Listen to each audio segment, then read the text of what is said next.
Yes. Sorry.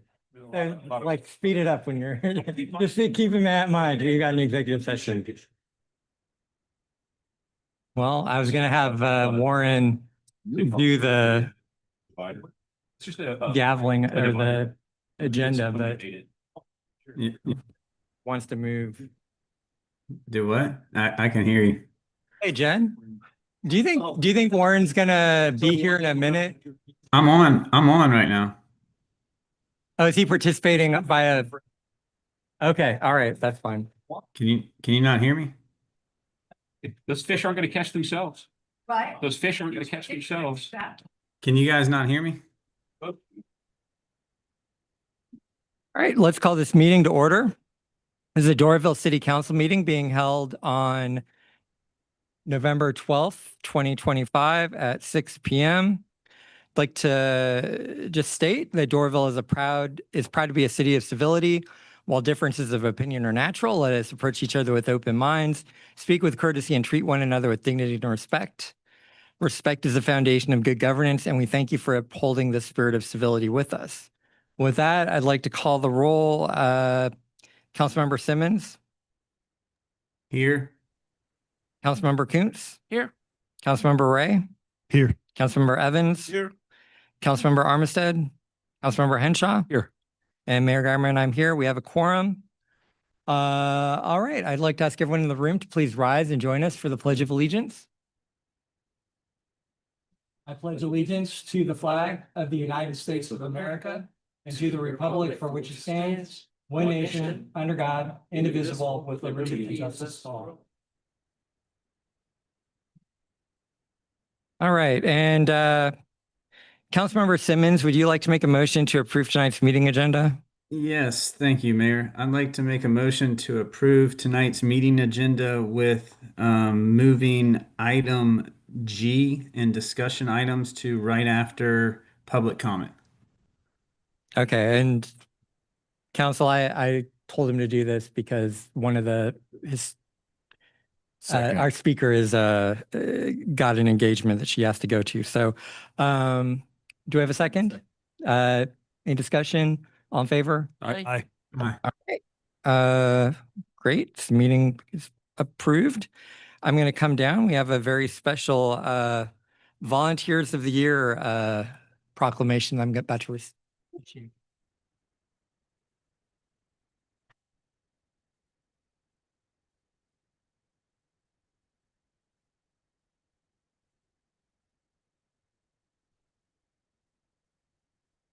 All right, and Debbie and Christina, can you come up and join me?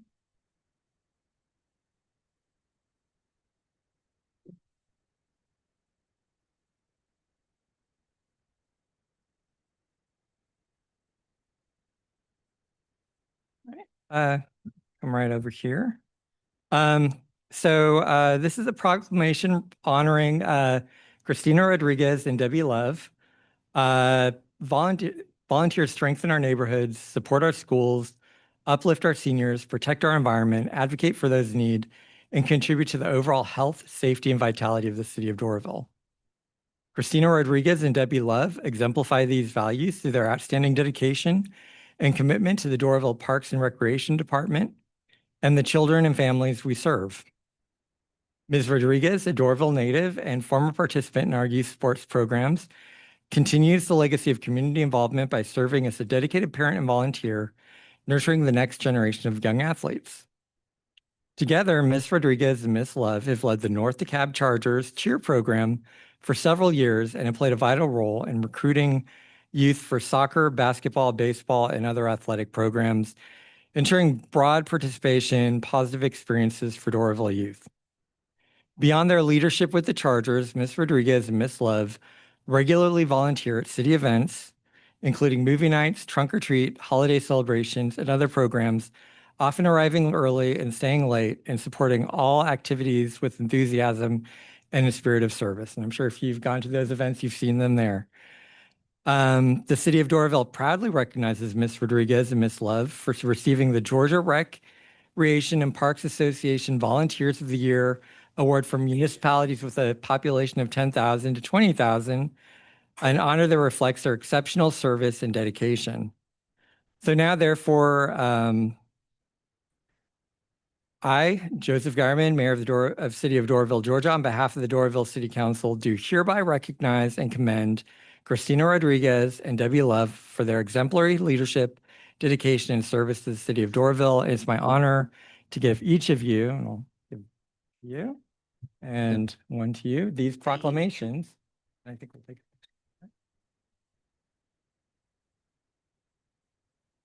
And I want to give each of you the opportunity to say a few words if you want to say anything.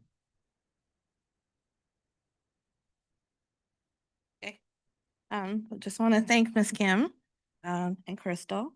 You both have helped us out along the way. We've been part of the North Cal Chargers now for over 30 years. Over 30 years. Our own children, now our grandchildren, my grandchild and her youngest child are now in the program, and we hope to keep working with the City of Doraville to make it continue on. We thank you guys. Thank y'all.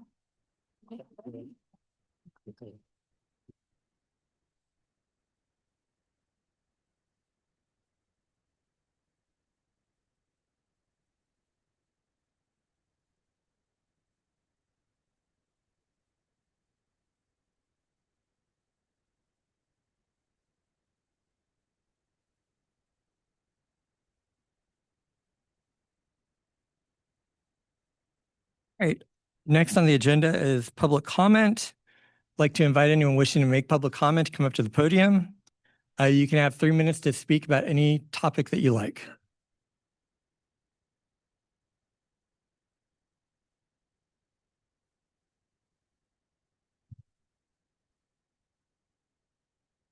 Just I like the this diversity that the city is showing. And I know you say speak in a civil manner. I just want to know, Mr. Geierman, there's a lot of things going on in the world. There are children that are being sexually abused, sexually exploited. And I wonder if anybody in the Atlanta metro area is going to do anything about it, because this is the sex trafficking hub of the Southeast or something. And you know, because this thing, we don't want to separate people from their families and stuff like that. And that like makes people don't want to go to the police. Children don't want to go to the police because of the consequences, that ramifications or whatever. I'm just wondering, like, when is the government, not just here, but wherever, you know, when are they going to take these things seriously? I myself, I stole some liquor a few years ago, and I'm still being threatened with prison for that, even though I don't drink anymore. Even though I don't commit no crime. I'm treated worse than a child rapist. And I'm just, you know, Mr. Geierman, and I hope that since we being more diverse, I hope that, considering that we never had a person of color be mayor in the city, I hope that you consider abdicating your position, because it's not merit that counts, right? It's diversity. We need diversity, right? So I hope that the next mayor, you take that into consideration and have us install a mayor that is of color, a person of color. Thank you. All right. Anyone else wishing to make public comment? Is there anyone on Zoom? Right. We have Tom. You're being moved over to speak. I guess when you're able to unmute, state your name, where you live. You can have 3 minutes. Okay, can you hear me? Yes. I'm sorry I can't be with you all tonight. I'm still suffering from this election, walking around. I'd like to congratulate everybody that participated, because it takes a lot of courage to go out there and participate in an election. Congratulations to the winners. On tonight's agenda, the most important thing to me is this park at Wheeler, where we can't shovel enough cash in this city into a half-acre park. Just can't. Just get a dump truck down, load it up with cash at the local bank, and just dump it in the half acre. Okay. Tonight's plan doesn't resolve any of the principal issues with that park. Nothing. And I think everybody in the city needs to understand that that park was part of a federal lawsuit because the city of Doraville had dumped a jail in the middle of the city park. Okay. Now we're going back again. Now we're going to build a city hall in the same park. Okay. It seems like the city is like a bad, it keeps on repeating the same thing over and over again. So what I'd like to see at Wheeler is the city, instead of spending $1.5 million fixing absolutely nothing, okay, and go back and make that a complete park, get rid of the asphalt that runs through the middle of the thing, and just come up with a plan that actually benefits the neighborhood. Because after you shovel this $1.5 million in there, you're coming back and you're going to do it again. And it comes down to just simple answer. It's about buying votes. And you saw that in the election. Where the money went is where the votes came from. So this city needs to stop being a corrupt city and start doing things that benefits the people that live here just once in its life. Thank you. All right. Anyone else wishing to make public comment? All right, we're going to close public comments, and I think Councilmember Simmons, you have the next item on the agenda. Consent. Thank you, Mayor.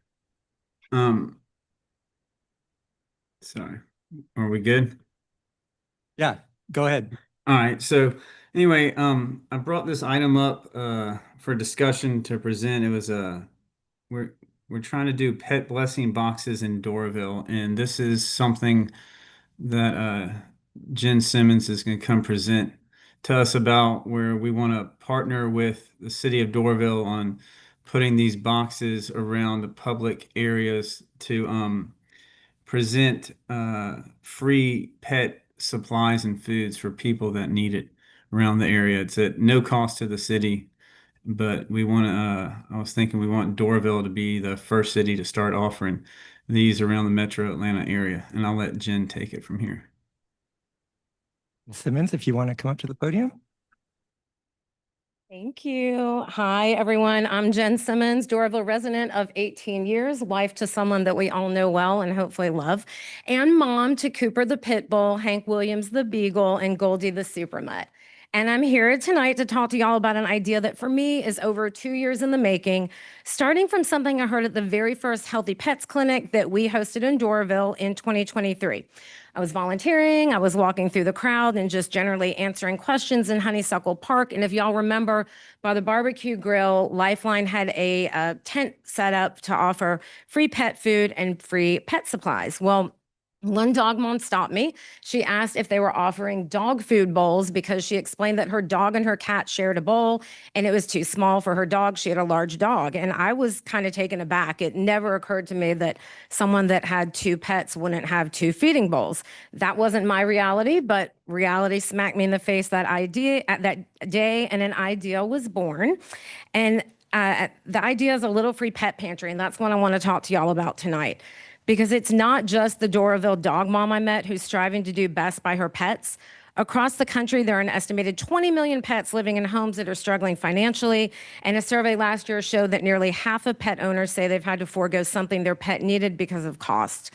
The truth is, it's getting harder for families to keep up. The price of food, supplies, and vet care keeps rising. Many people are having to make tough choices, and those choices often result in heartbreaking consequences. Across the U.S., millions of dogs and cats enter shelters every year, often because families just ran out of options. We see this daily in our lives in Doraville when we see the pleas from Lifeline and other rescues on their euthanasia days, and it's heartbreaking. I don't believe anyone should have to surrender a beloved pet because of a temporary hardship, and I've really thought about how to play a small role in preventing this. To that end, I created Bella's Blessings, right now an LLC, but hopefully in 2026, a nonprofit. Our pet blessing boxes offer a simple way to help by putting free, accessible pet food and pet supplies right where families need them the most. It's a small act of kindness that can help keep pets and their people together. Now, I thought it was clever. I thought this was my idea, but then I started Googling and I found out, okay, there's a handful of people across the country who are doing this. Some rescue organizations are doing this. They've already begun offering little free pet pantries, also known as pet blessing boxes. I'll use the term interchangeably. Pet blessing boxes transfer the little free library concept of take what you can, or take what you need and give what you can, from books to pet food and supplies. But right now, this is an individual effort with no national standardization. What I'm proposing is not another individual effort. It's not me putting up a pet blessing box on the cul-de-sac at Mill Court. Instead, partnering with Doraville and other local government units at no cost to the city to help me provide this simple local solution that can help keep pets in loving homes, reduce shelter burden, and bring compassion close to where people live.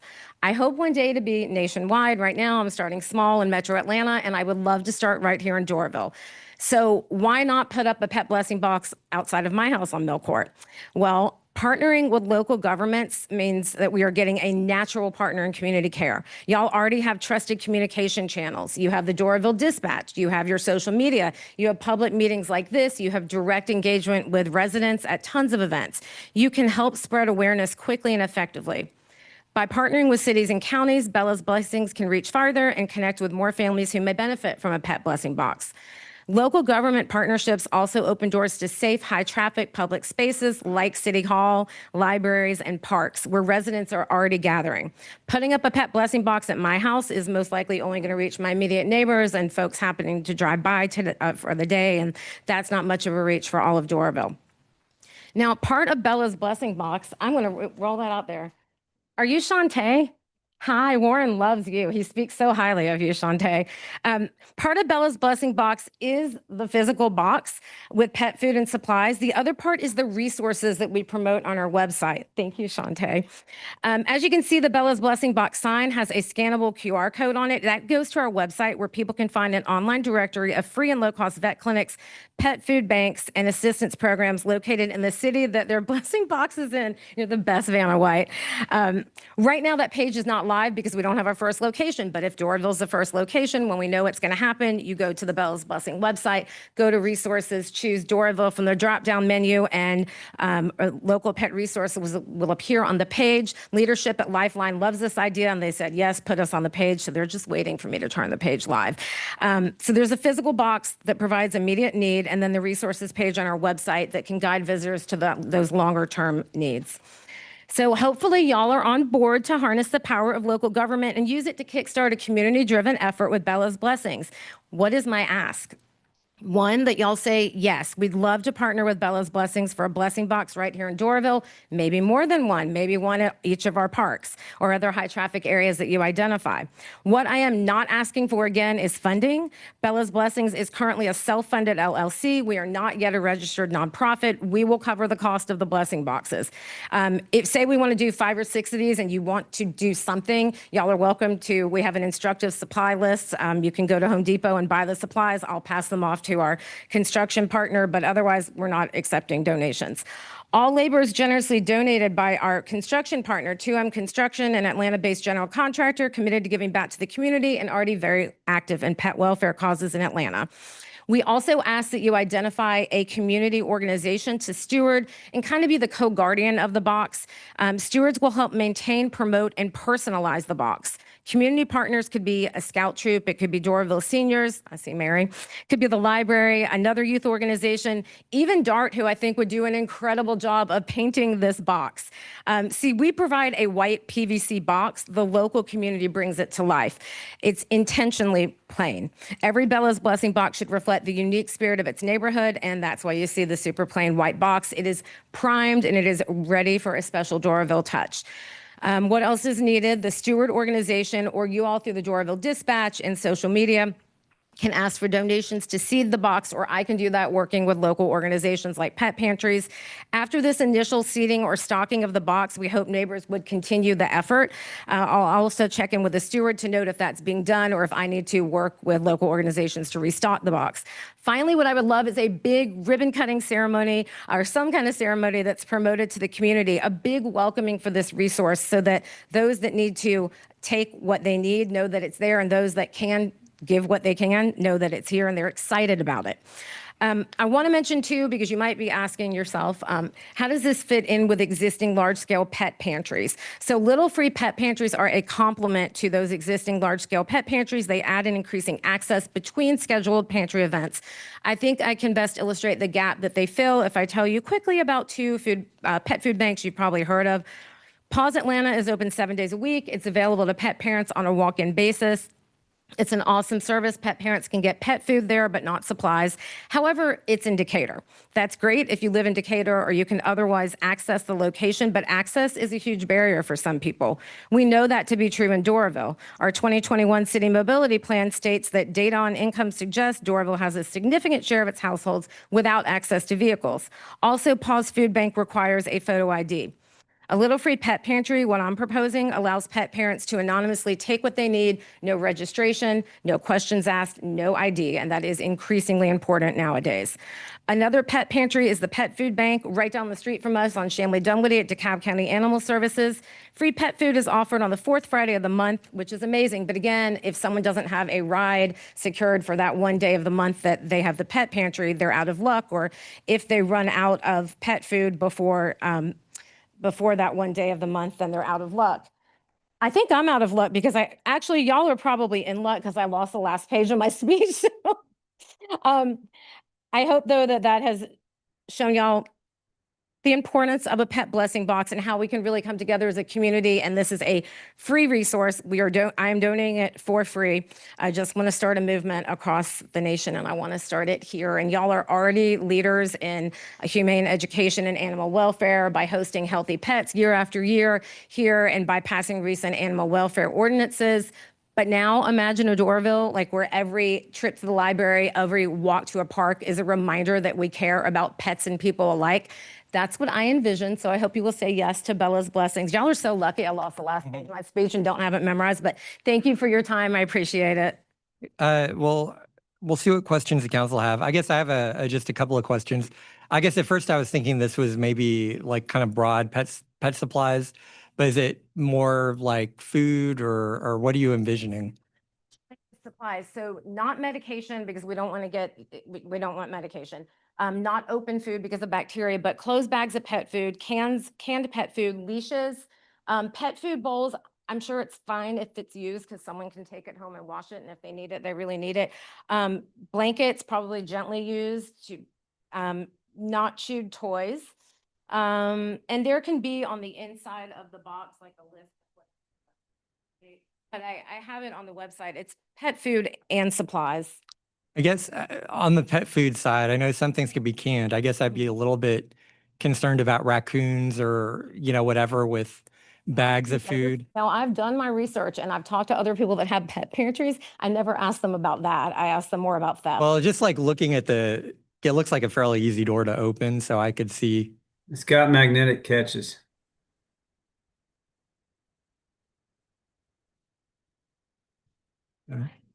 Okay. Here's a little throw box. And I guess like my other thought is just about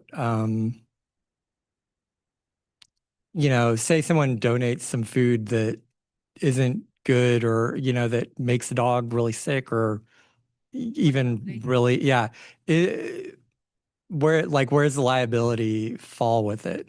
I didn't ask the other pet pantries that because they seemed, I can find out and let you know. I think and this is maybe a question for our attorney too, like that would be my biggest concern is I think that's a concern for me though, and not y'all, because I'm the owner. I'll see how other pet pantries do it. I've been in contact with a couple of them because I know there are questions about theft. So I asked about that specifically, but I didn't ask about liability of if someone gets someone gets sick. No. Yeah. So I think it's a great idea. Those are just like kind of the first top of the head. I'm going to what if questions that I have. Bring it back to council. Councilmember Armistead. Thank you. I love it. I love it. I would love to see it in our parks. And like you said, maybe outside the library too. That was my first thought actually too, was contaminated food, not necessarily even somebody doing it maliciously, but just expired, whatever. So I would love to hear if any other organizations have had a problem with that. I could see someone like having like a really old can or bag of food and saying, oh, I need to get rid of this. But So I think part of it is in the messaging that we would do, like that whoever the community steward is and Bella's Blessings as well, that to kind of stave that off on the front end. And then the other part, I think like the community steward would probably need to be checking the food from time to time. And I think the way that it's handled, when one of these is sitting in front of your house and you're an individual, you go and check it all the time and you get rid of the bad stuff. So I think we would just have to be really vigilant about what goes in there, vigilant with the messaging on the front end. I can't account for bad actors. I mean, that's like in the 80s when people handed out candy with daggers. And yeah. But I will ask the other pet pantry. There's one especially in Illinois I've been talking to, and she has it right outside her house and it's very popular. I'll ask her about contamination and liability and, you know. Councilmember Ray? Yeah, thank you. Yeah, I like the idea a lot. I like it as a almost art installation in a lot of places for our parks and everything. I had the same concern about wild animals. My dogs aren't that smart, and I still think they'd be able to figure that Piper could do out, it. how to open that. And I know a raccoon or a wily coyote is going to figure out a way to get in there. So some sort of lock around that. Way around, I was worried about the food contamination too. I think a possible way around that is just clear text and warnings that unopened bags of food or cans need to be put in there. And then it's up to the steward to take out anything that doesn't fall into that, but also just having warnings on there about that so people don't take possibly contaminated food. Outside of that, I think the only other ask I would have is just, even if it's a separate QR code, that way if you don't have deals for it being low cost, but something that points to all the relevant pet stores in Doraville so that we can encourage some local community shopping for that. Local pet stores in Doraville. So if there's, you've got the list, you mentioned you'd have a QR code with a list of.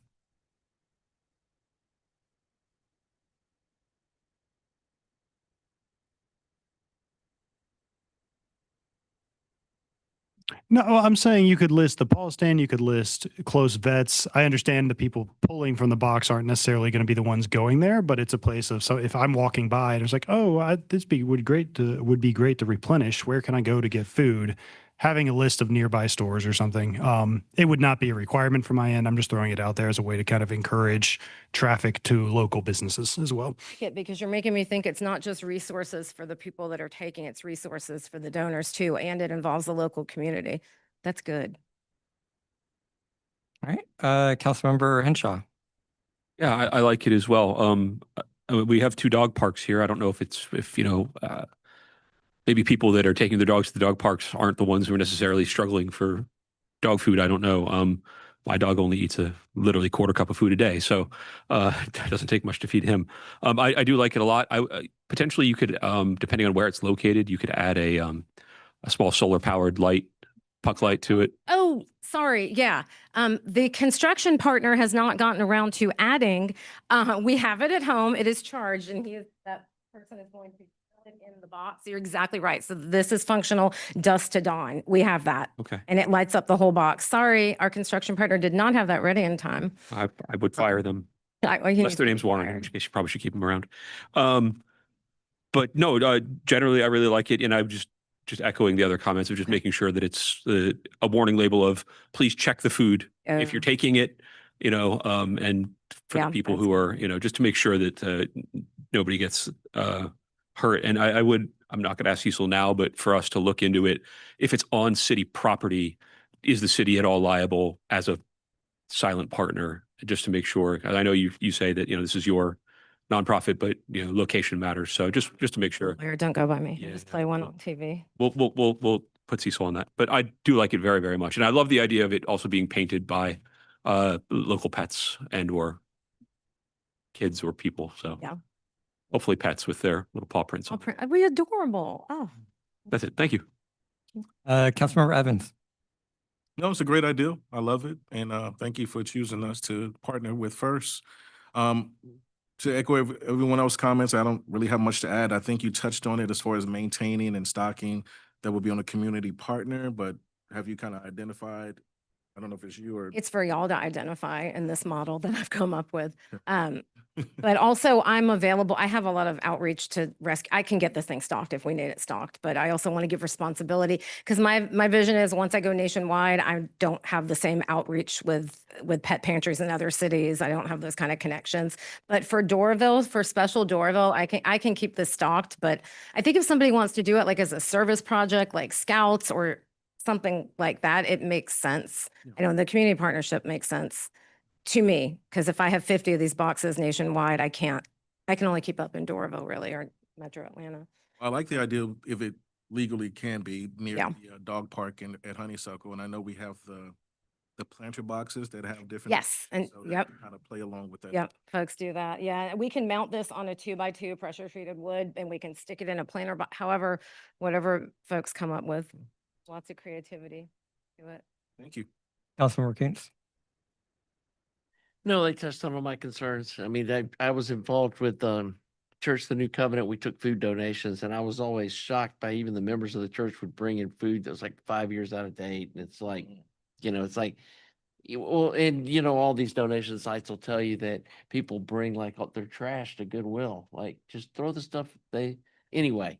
I just want to make sure that the food in there isn't like way out of date and it's safe for pets, and we don't get anybody sick, and share the concern too of the attorney, making sure that like it's not only on city property. If we vote to say, yes, we think this is a good idea, then the city's involved, if not, tangentially or whatever you want to, I want to make sure that we're not liable if something, God forbid, somebody puts antifreeze in some dried dog food bag or something and tries, there's some bad people out. Bad actors. What No, do you do with your human food drives, like the ones that y'all just hosted? Is that city hosted?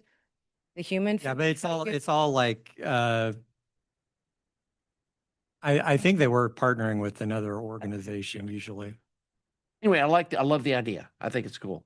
No one asked me about theft, and I thought you were going to ask me about theft, and I prepared this whole conversation and researched it. But the bottom line is, in talking to another pet pantry in Illinois, and then working with, there's a consultant in Commissioner Long Spear's office, and she's totally on board with this. DeKalb County wants this, but I want it to go to Doraville first. But both of them said the exact same thing. You can't steal what's free, and what are we really concerned about? Like a couple bad actors versus, and how much money is there to be made if you come and unload one of these? Who are you selling it to? They just don't see it as happening. And the pet pantry in Illinois said in 3 years, she's never had that happen to what would look like theft, which would be like someone coming and cleaning this out, which we don't know if it's running low and there were only 4 items. Next day, the 4 items are gone. Maybe that person needed those items, but I'm not afraid of theft. I am afraid of contamination though, so I'm going to research that. So, thank you. Councilmember Simmons, do you have anything that you wanted to add? Thank you, Mayor. No, I was just gonna say about the theft part. Like, I mean, if they're stealing it, it's not like they're gonna make a lot of money for selling back a can of dog food or cat food or rabbit food or whatever. Yeah, I'm in favor of like a disclaimer on it to hold it, for liability. That's probably what Cecil's gonna say, but I'm not a lawyer. And then like there are always a bunch of like assumptions and scenarios, and it's just like in trick or treating. You can go get candy and someone could do something to the candy and there's no disclaimer and you can eat it and bad things can happen. But I just don't think people are like that. So, I mean, there's always that worry, but I think we're good on that. But I love it. And also on the bottom, there's a bracket to put it on a 4x4 post. So if it ever has to move, just unscrew it, move the post wherever we need to do. Like if we're putting it at we agree to put it in like Honeysuckle Park and then we redevelop Honeysuckle Park, it can easily move. And it's PVC, so really animals aren't chewing through it, no termites. It doesn't warp. You don't have to keep refinishing it every year because sun damage. Like it's you put it there and it's done. And like I said, it had the magnetic catches on the door, so it's hard to open. So I don't think any animals open. If you go try to open, it's pretty tough for a human. That's all though, but thank you, Mayor. So I like from what I've heard, I don't think there was a specific ask on this tonight. However, it sounds like generally the council is okay with moving along. I think maybe the next steps are for Councilmember Simmons to talk to our attorney and I think it's a neat idea. What we probably would want to do is go out and look at some people that have implemented it successfully and maybe go to school on how they've done that, get staff involved from the aspect of how people have done it, et cetera. And sort of do an evaluation and come back with a recommendation, because I have heard everybody's interested in moving forward. So There's one in Clayton County that just got news coverage by channel, I think 46. Sorry, not Clayton County, Clayton, Georgia. Oh. But I'm not clear if it's an individual or a rescue organization. I just know there's one in Clayton, Georgia, and it's fairly new, and everyone is so excited about it, and saying we should have these all over Atlanta. I'm like, I'm coming, I'm trying. So. And just because I don't know that Cecil was on the mic and I got a text telling me to make sure everyone knows what's being said. Cecil said, let's try to find other places where this has been done.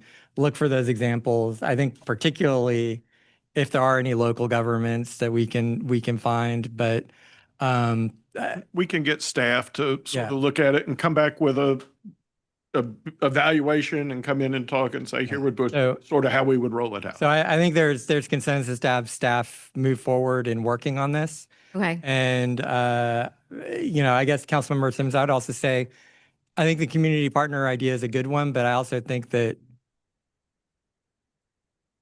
I'm not sure if like city council is the place to go find the community partners, but it might be nice to have a couple identified that can And come. doing all of that in Doraville, this is just my model for, I mean, there could be a Doraville way to do it because I'm connected here, and then a non-Doraville way to do that. So I'm good with coming back to y'all with the recommendations. Okay.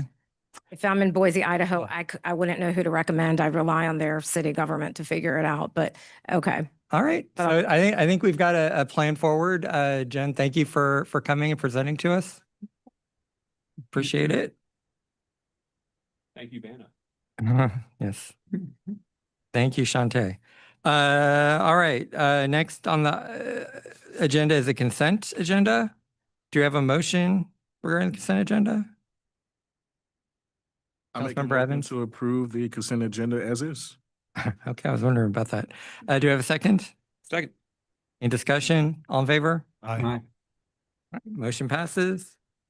All right, next up, we've got Chief Atkinson, City Manager Report.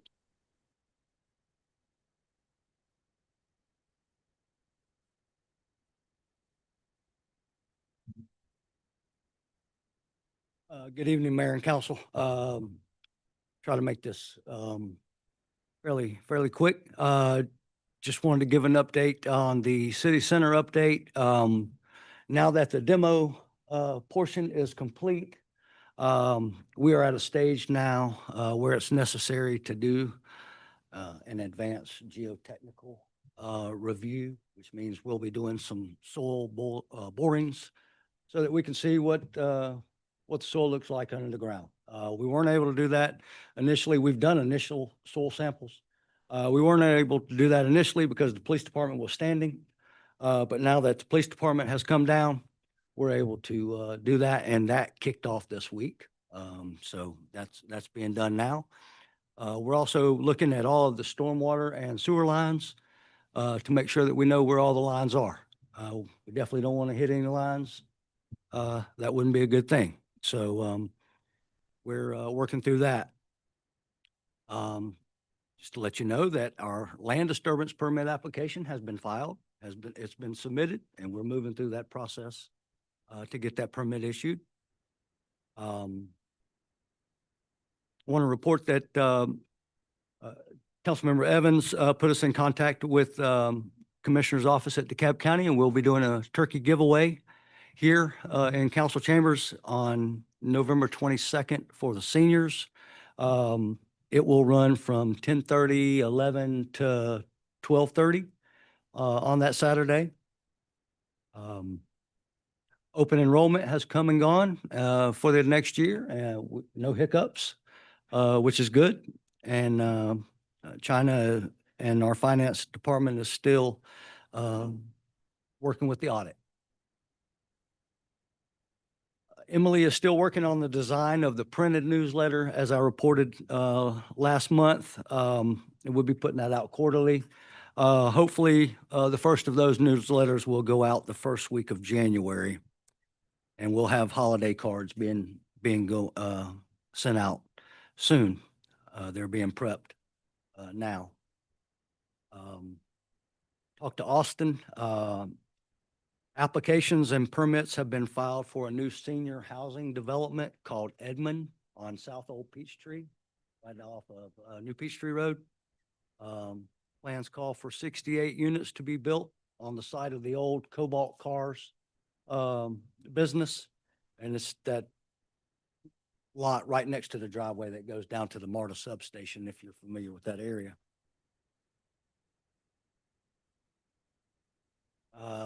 The Pin Oak Circle repair should be wrapped up soon. According to Crystal Fleur, we just have a couple of punch list items that remain. However, the road was opened on Monday. There's a part of a section of sidewalk that still has to be done, but we were delayed because there's another water leak on Pin Oak Circle around the corner from where this site was, so having to deal with that. They're also working to get 2 sinkholes repaired that formed on Oak Cliff Industrial Court. And we were made aware of some lighting issues, one being Buford Highway underneath 285. We're aware of that. Public Works has been made aware of that. They've been working on that. And we also spoke with GDOT and made them aware of that issue. As well as right around the corner here on Peachtree Boulevard at Carver Drive, underneath Peachtree Boulevard. So Public Works is working both of those. And I won't take Jude's time, but you'll hear update on the stream bank restoration at the Unity Gardens. And we are working with Georgia Power on getting some street lights that are out, getting them working again. So that is something that we are working on. The library story time will start back January the 9th. Sloan said that they're on schedule for that, and it will be held every Monday and Friday. She also reported that they hope to have DeKalb County internet soon. Comcast has been in and out of the building, so we'll see if they're able to get that done. Right now, they're operating on hours. We were able to run. IT was able to take care of internet so they could actually work there. So, Parks and Rec gearing up for the Spirit of the Season event on December the 6th. Kim stated that they have several vendors have confirmed and several performers, and they're still looking for a couple more performers. And obviously, big congratulations to our Recreation and Parks Department for receiving 2 awards at the GRPA conference. The first award was for the marketing campaign of the summer movie series, and the second was for Volunteers of the Year, as you saw with Debbie Love and Christina Rodriguez. And both of those awards were for the category of population sizes between 10,001 and 20,000, as was reported. Our basketball program is full. Spoke with Kim earlier today, and I believe the exact number she told me is 77. So we have 77 kids in our basketball program now, which is good. And we're picking that back up. From the police standpoint, our crime suppression officers and our uniform officers work together, and we're able to seize 25 pounds of marijuana and approximately $10,000 in cash from someone who came into our city and tried to sell drugs. We are working on getting some officers into bike patrol class. We have the electric bikes, and we are working to get them bike patrol certified, which is a requirement before they hit the streets. One of the issues that has set us back is the officer that was interested in riding the bike he got promoted to detectives. So he's out of the uniform division now. But we're getting some other officers, involved, and, we'll have the bikes out. And a couple of holiday things that we'll be doing with the police department. We'll be participating in Chamblee Police Department Shop with a Cop event, as well as the CAB FOP Shop with a Cop event, where we take underprivileged kids to Walmart and make sure that make sure they have some Christmas. And we'll be participating at Hightower Elementary in an event called the Principal Book of the Month, where our officers act out the book with the kids. It seems to be a big hit, not only with the kids, but with our officers. They really enjoyed it.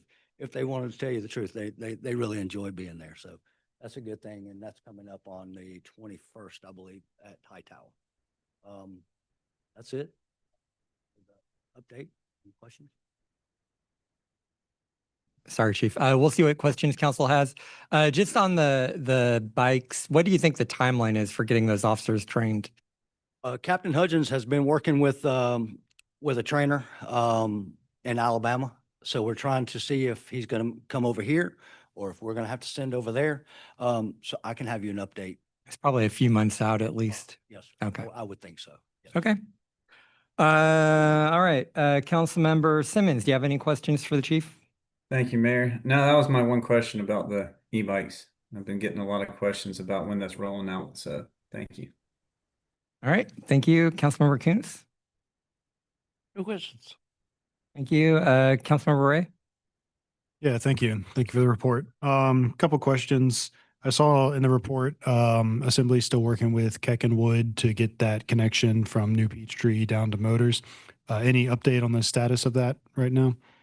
Yes, we will have an agenda item coming next week regarding that. Awesome. That's great. You mentioned the library and we're going to have internet soon. I know we're still kind of in a bit of a soft launch, but any progress on, hopefully opening up on weekends like we used to, kind of more towards our older hours for people who can't get off work to get to the library? We will be looking into that. Okay. Great. And then last one I saw in the police report, the officers hosted a safety meeting at Lumen. Lumen, yes. Yeah. How was that? It was good. We had, of course, we have several officers who live there. But we had some officers go over, just take different paperwork involving safety and things of that nature. They spent a couple of days over there. So it was a good event. That's awesome. All right. Well, I appreciate all the community outreach you guys are doing. Thank you for that. Pretty nice commute for those officers who live over there. Councilmember Henshaw. No questions. Thanks for the update. I appreciate it. Councilmember Evans. A great update. And one additional item I was thinking about is Lodge Atlanta, if you had an update on that. Yeah. We are still, Lodge Atlanta is still renovating, although maybe not at the speed that we would like, but they are still working on renovating the location. And we are actually waiting on them now to submit for some additional permits. They have to, they had to revise their HVAC and their fire safety applications. So Austin is waiting on them to resubmit for those. Glad they're making progress. Yep. Thank you. Councilmember Armistead. Thank you for the report. I was gonna do that too. I know you said that you have some speed, now I can't remember what they're called, the speed test paraphernalia out, the one that I saw on Addison Drive. Oh, speed box? Thank you, yeah. Is that still on Addison or has that moved to another location? No, it's moved. Okay. It's moved, and I will be getting with Crystal and Crystal Floor because we put it out in several different places. And so we'll be bringing a report to you all, what we found and that kind of thing, so that we can get some kind of direction on moving forward on that. Great, thank you. All right. Anything else for the chief? All right. Thank you, chief. All right. Our next item is from Jude.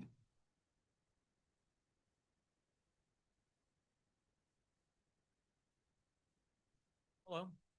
Hi, good morning, everybody. Thanks for meeting me here today. So my name is Jude Wagasbeck. I'm the Stormwater Coordinator for the City of Doraville. And we have here Jenny Olivo, our fantastic engineer from Heckenwood. And we are here to give the council and the city and residents just a brief little update on our 319 grant-funded stream bank restoration project. So with that, I'll pass it. How you doing? I'm Jenny Olivo. I'm the project manager on this job. So I kind of just updated. Do I just use this? Change the slides, I think. Let's see. There you go. So I was going to give you just refresh everybody's memory on the project background, talk about where we are in permitting right now, because we're almost done. We're really close. We are at 95% design plans. We're kind of waiting on Army Corps approval for that. And then I wanted to really talk about how we had a stakeholder meeting back last winter, and I wanted to talk about how we included their comments into the design and how we incorporated that into the design. So I guess just to refresh everybody's memory, Northwoods, North Fork, Peachtree Creek, you got kudzu all over the place. You have dangerous slopes, eroded toe of slopes, a few culverts that we included in our bid tabulation to have those culverts lined so that we don't have some of the issues we've had with all the other culverts. And we also don't have to tear up the roads to fix some of the issues with them. So we got a 319 grant and we have been working on construction plans for that. Back in late February, we submitted to Georgia EPD and U.S. Army Corps for permitting. We received and I can just kind of fast forward a little. We received the EPD permit in September, and Army Corps, we were getting close. We were having communication, and then the government shut down. So their offices have been closed, although there have been people that have been responsive.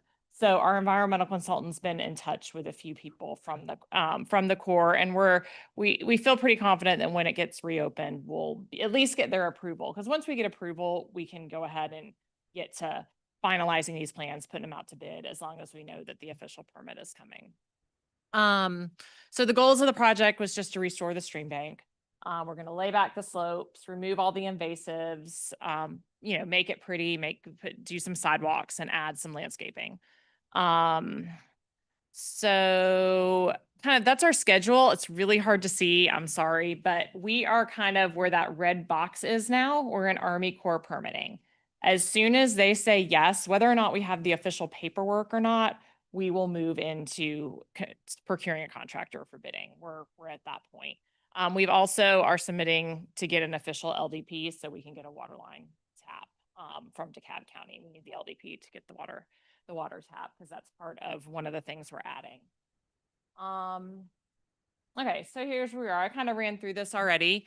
We have the EPD buffer variance, so that was obtained on September 11th, and Army Corps is still under review. We got some feedback on October 24th. We turned around some plans on the 28th, but we haven't heard back from them since then. So I'm hoping David from United, he's our consultant, will get some feedback this week. I think one of their biggest concerns and one of the biggest things that kind of hold them up is we had downstream of the last culvert, we had a good bit of rock in the channel to try to protect the road from being undermined, because we don't want to replace the culvert. And they don't particularly like the rock in the channel. So we're trying to kind of go back and forth and get them to agree to that, to understand the safety concerns of not having the road undermined. And let's see, so the plans I said are 95% complete, and we have bid documents pretty much ready to go. If we remove some items out, we just have to change quantities and we'll be ready. I just had a couple pictures of where we are with the 95% plans. That's just our site plan. So you can see the two creeks. We're going to have a sidewalk that goes behind the existing building along Wheeler Drive, and then another sidewalk that kind of goes in between the two creeks. So there's an overlook. And we're also protecting a few trees in the center island, so it'll go around those. These plans, Jude has full copies of the plans. If anybody wants to see the plans, he has a full set of the plans. That's our grading plan. Same thing. It's just showing the topography and the grades. The slopes are going to be laid back to a 3-to-1 slope. Right now, they're probably like a 1.5-to-1 slope. So they're going to be laid back to a 3-to-1. Then let's see, that's just detail grading. We have a profile of the creek, what that looks like, culvert to culvert, a couple of in-stream structures there to try to direct water towards the center of the channel and away from the toe of the slopes there, away from the banks. And then you can see the plunge pool at the end where that culvert. And then that's just the other creek. Same thing. It's pretty big bend. So we have some in-stream structures to kind of force the water to the center of the channel and away from the outside bend. Okay, so stakeholder, when we had our stakeholder meeting, they did have some specific feedback. So the first thing that stakeholders were concerned with was fencing.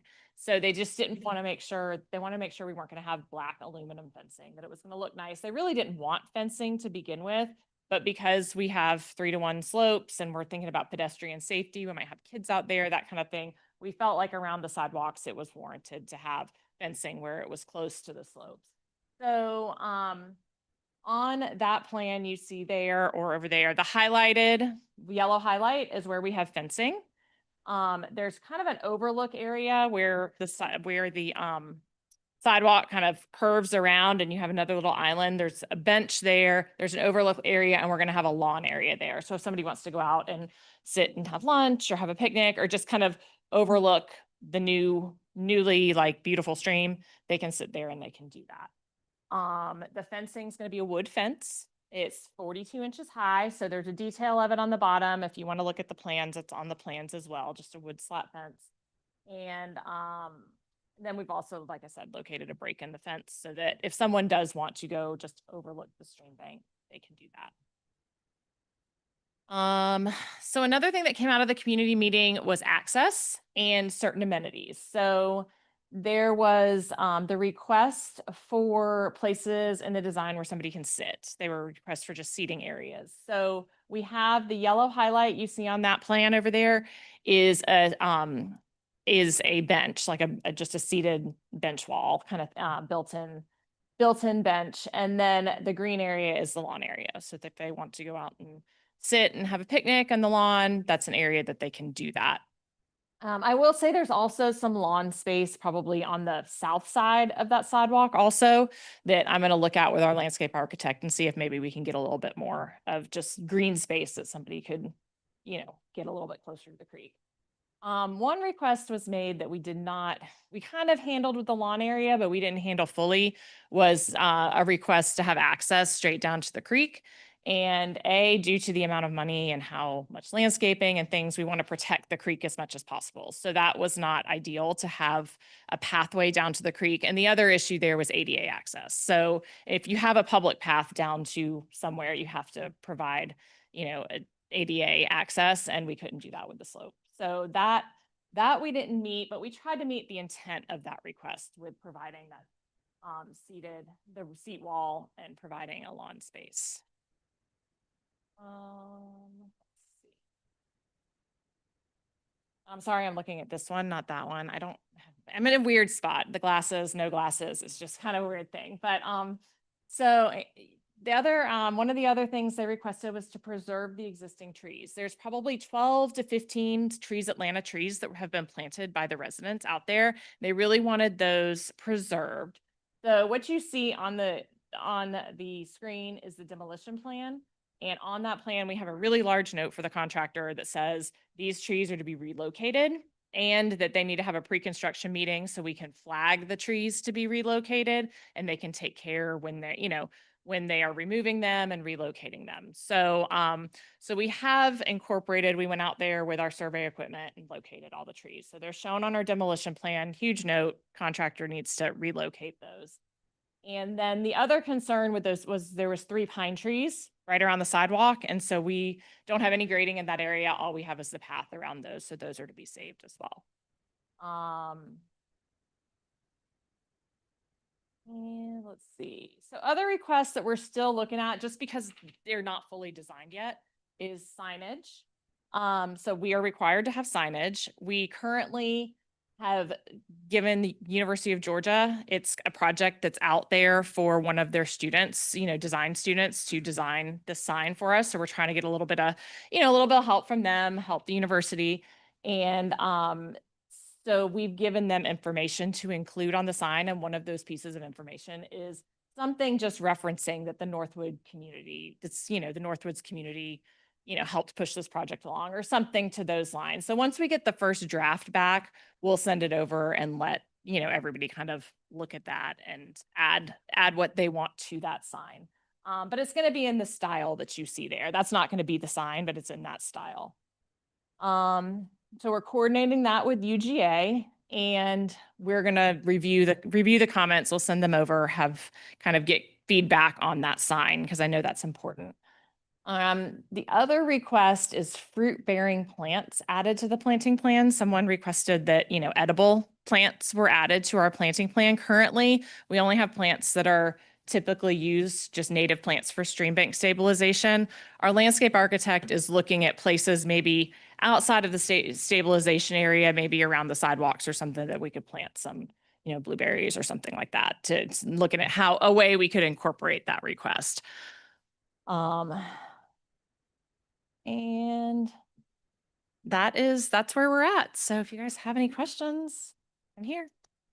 Right. Well, why don't we start with Councilmember Henshaw? As I'm finishing a Nutter Butter. How about that? It's okay. It was a great plan. Couple questions. One was maintenance of the stream banks. These are, native plants. They're sort of self-maintaining is the goal. Is there like a 1 year or 2 year just sort of touch up as part of this to make sure that what's growing is growing? Documents is with the contractors, it's some sort of 1 year warranty. Okay. Request. That's what we've requested on other projects. Okay. So yes, the biggest maintenance issue is going to be the kudzu, because we're removing the vegetation and all the kudzu from that area, but it's all around the surrounding areas, and it's just going to start creeping back in. So that's going to be a maintenance issue for the city that they're going to. The fencing, it looks like it's wooden, which is not necessarily the most longevity of a product. It also looks like it was embedded in about 4 feet of concrete, and as well as embedded in the sidewalk itself, and not just along the edge of the sidewalk. It's running along the edge. Okay. Okay, I looked at the detail, looked like it was buried underneath the sidewalk. I just want to make sure that if we have to remove a fence, we don't have to cut up a sidewalk to do that. Okay. I'll make sure with David's our landscape architect on this project, and I'll make sure that detail is really clear on. Okay. Yeah, I just want to make sure that could be a maintenance issue down the line. And then Jude, I don't know if you have the numbers, but like what was the out-of-pocket costs for the city versus what was grant established for this?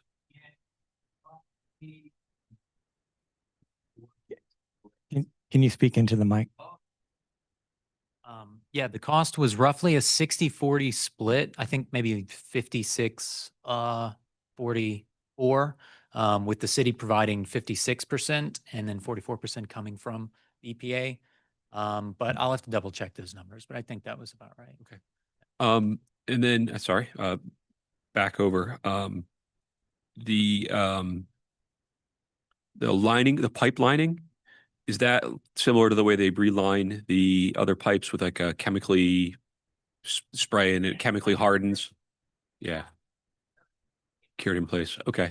And then, I'm sure the answer is yes, but were there any studies done about upstream and downstream impact either during construction or after construction? And what, does this alleviate any burden? Is it cause any additional hardship upstream or downstream? Cause any additional hardship upstream or downstream. If anything, it may lower flood elevation slightly downstream, because you're getting a larger flood storage area because the creek itself is being widened. I did do a no rise certification, or I'm in the process of doing the no rise, but I've done all the numbers, and the flood elevations in that area, because it's such a large floodplain, they don't budge too much. So they definitely don't rise. They kind of stay the same. They may lower just a little bit. Downstream, because we're not increasing the size of those culverts, there won't be impacts downstream. So we're not changing anything hydraulically downstream. So downstream, You're technically narrowing them by a tiny bit. we might be actually making things better. Okay, that's awesome. And then I mean, assuming everything moves forward and the timeline was quite extensive, but what would be the start of construction and then end of construction? So the ideal start of construction, if we can put this out to bid, I mean, we don't love this. So if we get core approval, we can put it out to bid in January, I mean, March, spring. I mean, I would have preferred to start construction in October through the winter when the kudzu's kind of fallen back or whatever. But I'm thinking March, April We is. have a goat guide, you know. Well, I know we could just send the goats out there and they can start eating it, right? I mean, that's a maintenance plan. We can, so. And the other question, this is back to Jude, I think, or maybe even Austin, but the sidewalk that's on the other side of Chestnut, it kind of zigs and zags, not in a particularly friendly manner, pedestrian friendly manner. Have we looked at extending the sidewalk further up Chestnut along the park side, or reworking the sidewalk that's on the other side of the culvert? Is that something that we've looked at doing? It's would be very challenging. You'd have to rework that whole pipe. That's like that's got to be a separate project. Yeah, I just didn't know if that. No, okay. We haven't looked at that as part of this. That's another reason, like, we are very cognizant of the budget. Yeah. And trying to stay within the funds that have been provided, the budget and everything like that. So sidewalks, like the only sidewalks are the ones that were shown. Okay. No, it's just something in the future that we're gonna have to address. No, that's it. Thank you for presentation. And sorry for the nutter butter. You're good. Councilmember Evans? Well, thank you for the presentation. Question on the fence, is it proposed to go around the entire garden or just the frontage where the cars are coming by? Just the side of the creek. Okay, So that's the only place we're proposing the fence. And that's just to provide a barrier to keep people off the slopes and out of that creek, and B, for just safety, especially behind the building. I mean, the 3-to-1 slope comes almost right up against that sidewalk. We don't have a lot of room to work with there. So a fence is just to safety. If there's kids out there, it's just a little, they can still get through it if they, if they really wanted to, but it's a barrier. gotcha. And then I'm sure just to ask if you looked into it, is the ideal of having pavers to go down to the creek? Is that an option? Again, I think with the slopes, it would be hard because you'd have to, I mean, ADA, it's 8%, I think, is the 12%. maximum slope, and you can only do it for 30 feet, and you have to have landings and you have to have railing. This is a 33% slope. So you'd have to zigzag a trail all, back and forth all the way down to the bottom. And then the rock wall, I guess you're proposing for seating. Is there a cost differential between? That included in our bid form. Okay. It's a rubble seat wall. So the detail that was on there, I can send Jude some pictures if you guys want to see kind of what that looks like. It's just basically some, you can do it with gabion baskets or something, and you just have rubble and then you have like a stone top. Okay. Or benches an option as well? Benches are an option. It would probably, Cheaper? benches would probably be a little cheaper. Yes. Might be. So I will put that. Remind me of this grant. Our landscape architects. I'm the engineer, so I'm not the one that makes things pretty. The ones that make things pretty might have something to say. Well, and I think we should look at everything, but also we want our parks to be places that aren't just, we put in the barest minimum of money. Sure. So I think if we're tight for money, then we should be looking to cut costs, but I don't want to shortchange people on the full design either if we're Okay. doing it. That'd be my suggestion. That's an option to see if there is a And I think they're cost proposal, it could be spent elsewhere. In the front, yeah. already fenced. So I mean, something in that, the same look that would just kind of match and go with the neighborhood too. So I wrote that down. Gotcha. And then I know it's a community garden, but is it a way is it open to all, like District 1 participate in this as well? Residents can come over and plant and. That big of a garden. That's got like 12 beds. Yeah, I would offer it up to, any resident in the city of Doraville, or even friends of residents outside the city. Like, everyone's welcome. It's a fantastic project. It's going to be a really pretty park. So yeah, invite everyone that you'd like. We'll have, you know, the ribbon cutting ceremony, and then we'll hold educational events there that go over, you know, kind of the history of the project, why we did what we did, and the benefits of it. So everyone's welcome. Great. Thank you. Councilmember Kuntz. Only question on the fence, because people were saying that they wanted to be able to like see the creek. Is the fence gonna be like, the boards are like up against each other? Is there a gap in them where you can kind of, Only 42 inches high. oh, so it's just horizontal, the flat, so you can see? It's more like a railing than okay, that's all my only question. I just want to make sure we weren't putting up like a solid wood, like a block, view block fence where you couldn't see the cool nature down there. Right, that's all my only question. Thanks. Thank you. Councilmember Armistead. Thank you. This is gonna look so nice. Are we, this maybe is not a question for you, but just in general, are we like calling this a park? Once this is all done, are we gonna give it a name? That's not a question for me. It's not really one of our official parks yet, right? Yeah, no, it's not. At the moment, I think the property is owned by the city, but maintained by the residents of Northwoods. So I don't really have an answer on future park designation, but it's, you know, certainly not something we would take off the table if that was what people wanted. Just curious. Thank you. Councilmember Ray.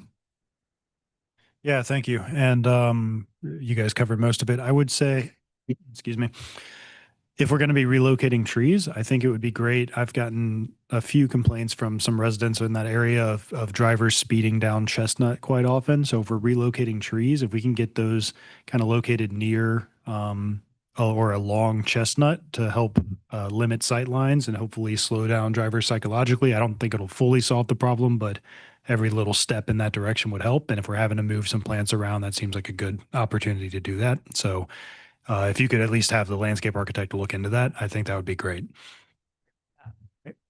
Well, Councilmember Simmons. Thank you, Mayor. No questions. Thank you.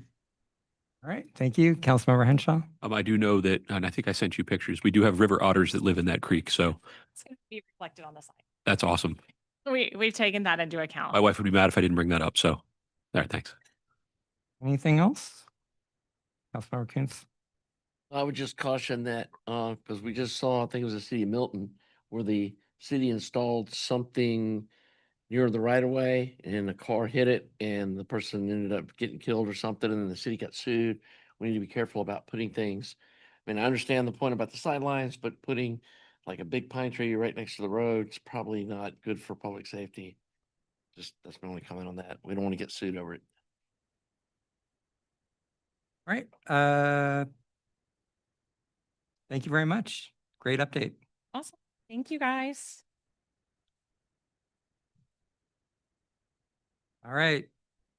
TSW is next with our comprehensive plan update for 2026.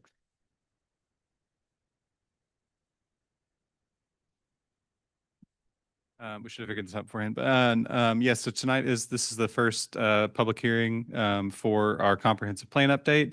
As you all are well aware, we have contracted with TSW to do this process, and this is a bit of an unusual one for us in that it's much larger.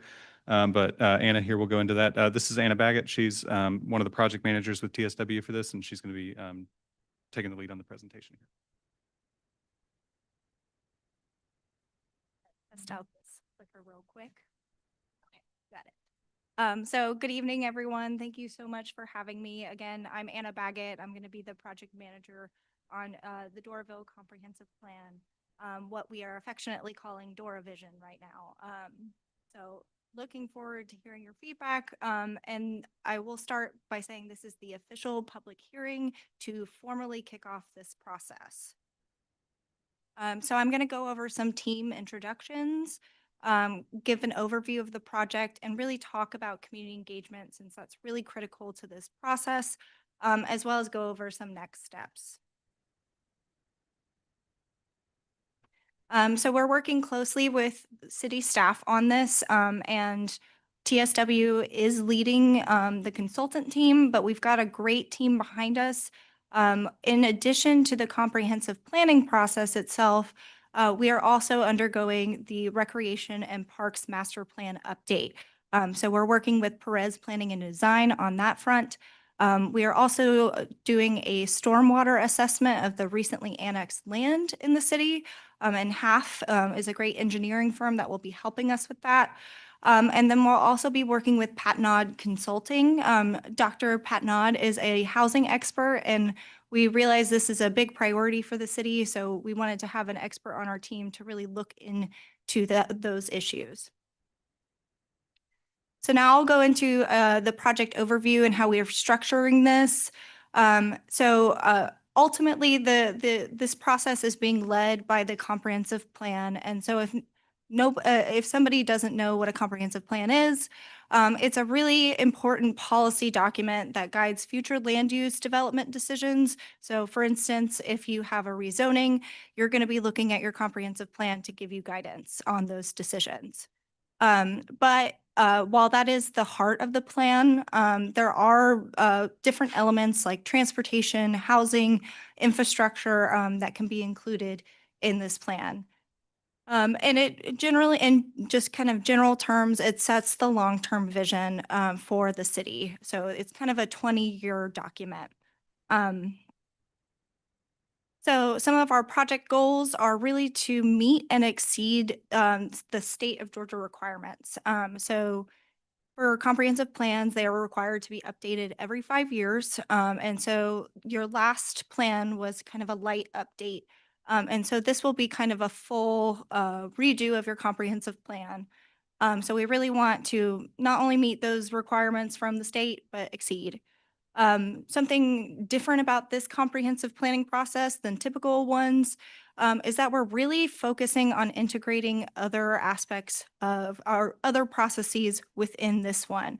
So we know you've done a lot of different work on mobility, on ADA, and we're currently trying to integrate the Recreation and Parks Master Plan. So all of those documents will be talking to one another, and it will be reflected in the comprehensive plan.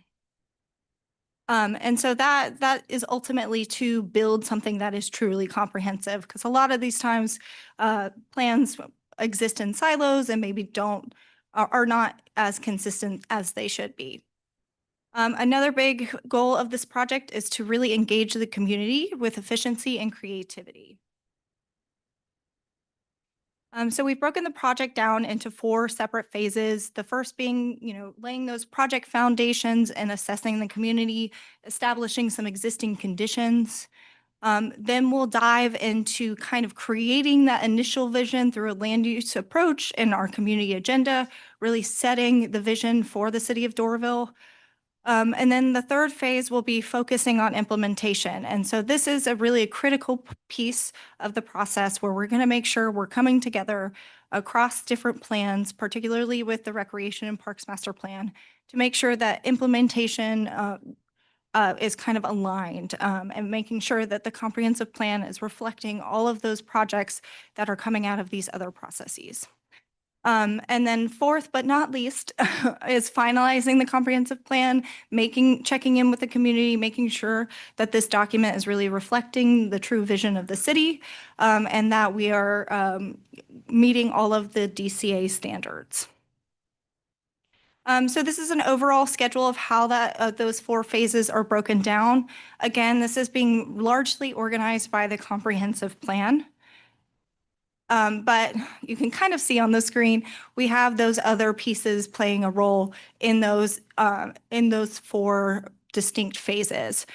So while we are collecting existing conditions for the comprehensive plan process, our parks folks will be doing a context analyses and assessment at the same time. So a lot of these are going to be happening at the same time. And then if you see in our third phase, I mentioned implementation was really critical. We're going to come together into an integration workshop to make sure that we're all talking together and everything is working together. So also very critical to this plan is community engagement. At TSW, we really value fun and creative engagement, and so we want to reflect that in the city of Doraville's comprehensive plan. And we also want to make it meaningful because we, in our scope, have maybe not as many engagement events, but we want to make them efficient and really meaningful opportunities. Speaking to similar things, we want to make sure that these activities are multi-layered. So we have stakeholder interviews and focus groups. A lot of that is going to be conducted in conjunction with Parks and Recreation Master Plan and making sure we're using those opportunities efficiently. We'll be having 3 workshop-style steering committee meetings, a public workshop, and additional public hearings. We'll have 1 more after this. And then we've also have got an online portal and surveys coming and just general special events and pop-ups. I mentioned continuous connection throughout this process is really important, and that goes the same with engagement. So making sure that these workshops and these other engagement opportunities are touching on the other processes as well. Some upcoming engagement opportunities. We have our initial survey, and that is live. We have some postcards up here. I think they greeted you through the door. So if you want to grab one of those and share it with others, please feel free to do so. We also have a QR code up on the screen that will lead you to that survey that's both available in English and Spanish. We will have a more in-depth park survey starting in early January. And then we've also set a date for our first workshop. It's not official yet, but we think it will be January 20th. So stay tuned for more information about that. So some of our immediate next steps is that we are preparing for our first steering committee meeting, which will be in early December. And we are currently advancing the city snapshot, which kind of takes a look at the city in this point in time, kind of looking at trends from the last 5 to 10 years and pulling out some really important aspects that will set the stage for visioning. We will also continue our stormwater assessment and our recreation and parks assessment. Half will be out in the field very soon. So if you see them, please say hi. They will have a letter both available in English and Spanish if community members are curious as to what they are doing. So that's all I have for you tonight. My contact information is up here, and curious to hear any questions or comments. All right. And Austin, this is a public hearing. So first we should open it up to the public to ask for people to speak in favor and then against. So we will do that. I'd like to invite anyone in the chambers or online to come up, and you may speak for up to a total of 10 minutes, speaking in favor of this comprehensive plan update. Again, I don't think they've come to any final conclusions, but it's a process that we have to go through. All right, we're closing that. And we're opening up the portion to speak against the comprehensive plan update. Mr. Hart, we'll pull you over and state your name, where you live, and you can have up to 10 minutes.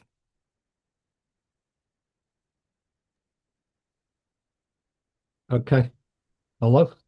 Yep. We can hear you. Good. I kind of missed the 4 because I'm for TSW coming back to the city because they were very helpful the first time with Caleb. The contract plant was not helped last time because they had the ARC run the thing, and then the city trying to use text amendment to rezone the whole city based on the kind of a faulty plan. So I'm really happy that TSW is back. I think they're going to offer a much more comprehensive plan than we got the last time from the Atlanta Regional Commission. And so I'm really excited about it. And I think it's an opportunity for the city to make some big changes that'll really help the city rather than what was done last time, which really, I think, damaged the city.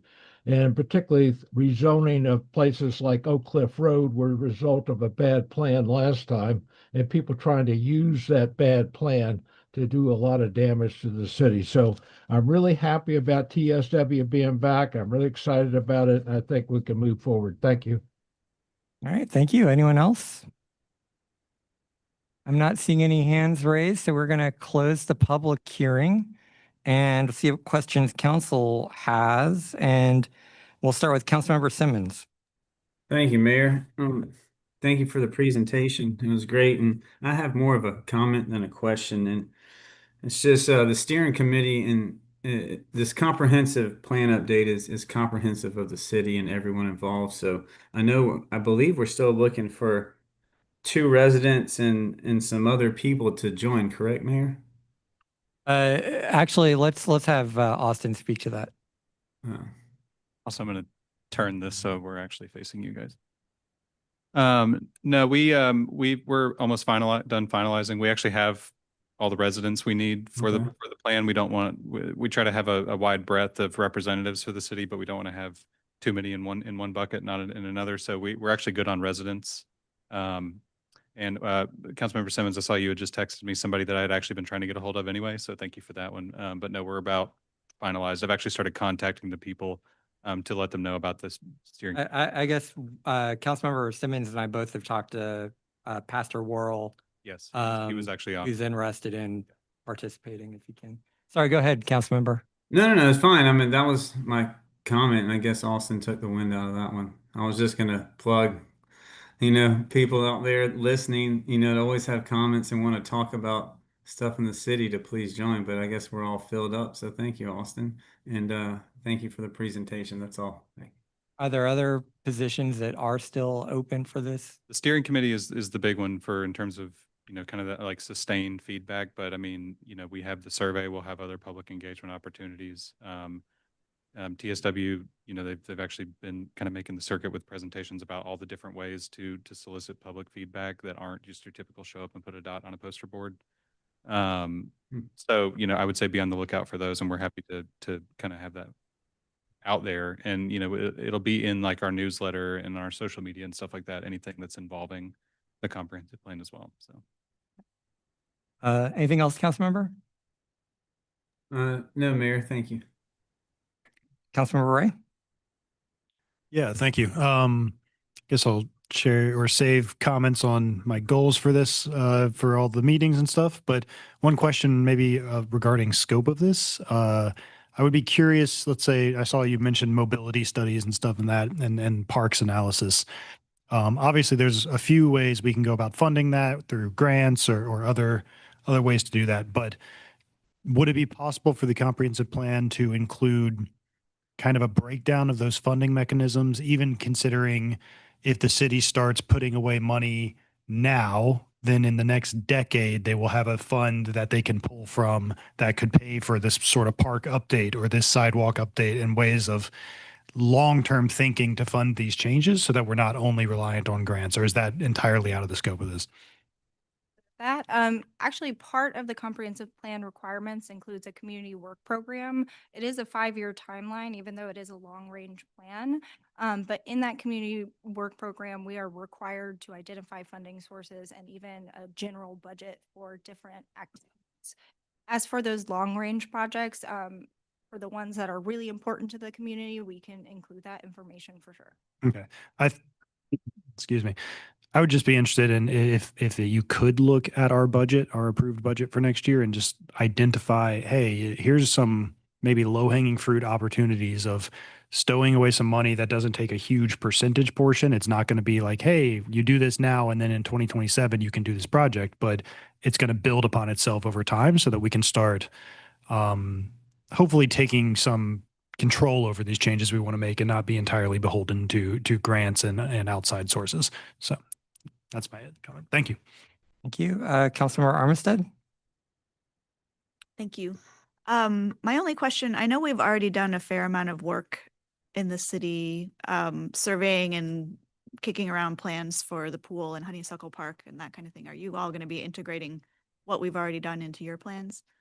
Yes, we will be. Part of the first phase, the community assessment, will be looking at plans and other projects, and anything relevant to recreation and parks will be included in that assessment. Okay, great. Thank you. Thanks. Councilmember Kuntz? Yeah, this council's been really active in implementing the previous comprehensive plan that was done 10 years ago with a very minor update in, recently. And we've changed the zoning map all over the city to match the comprehensive plan map, which something that when I got elected was like, they were in stark contrast. And nobody seemed to be interested in making a match. And so just so you know that we really do follow what's in this plan. And so I know some cities do the comprehensive plan because the state requires it, and then it just sits on a shelf. And we're not doing that. And so I feel really proud the city's been listening to the residents and implementing the changes they said they wanted. I know there was a lot of citizen engagement the last time it was done, this major update. And I also know this last one was done by the ARC to save some money because they'll do them for free. And there was nothing substantial changed to the map or the character areas or anything like was insinuated that the ARC came in and made all these big zoning changes. It was the same map that was from 10 years ago. And so just so other residents that may be watching that statement earlier, that's not the fact of what happened. So anyway, just wanted to clear that up. Thank you. Councilmember Evans. Thank you for the update and presentations. Really good. I'll quickly point out, I did go to the survey. There is a typo and the Doraville Comprehensive, Doraville is misspelled. So Thank you so not much. sure if that went out already. Outside of that, you mentioned a lot of fun ways to reach out. I would love something exciting for the annexed area. I don't know if you've all have thought about that, but since they're new to being within a city limits, if there's a way to do some extra outreach to those residents that are not familiar with the comprehensive plan, that not used to being part of the city, and what does this mean to them? So there can be something a little bit spicy to get them more involved. And then as a fun event, as Chief mentioned earlier, the turkey drive that's happening November 22nd that DeKalb is doing, I think those cards may be ready. So if we can pass those out during that time, that'd be great. And if you could touch on, those are my ideas, but is there anything particular with fun events you all have kind of considered already? So for pop-ups, we like to coincide with other events, and kind of draw in a crowd that might not usually go to a public meeting. So those are kind of fun ways. And usually we'll have activities that kind of draw the kids in, like we'll have candy or something, and then their parents will come engage with us.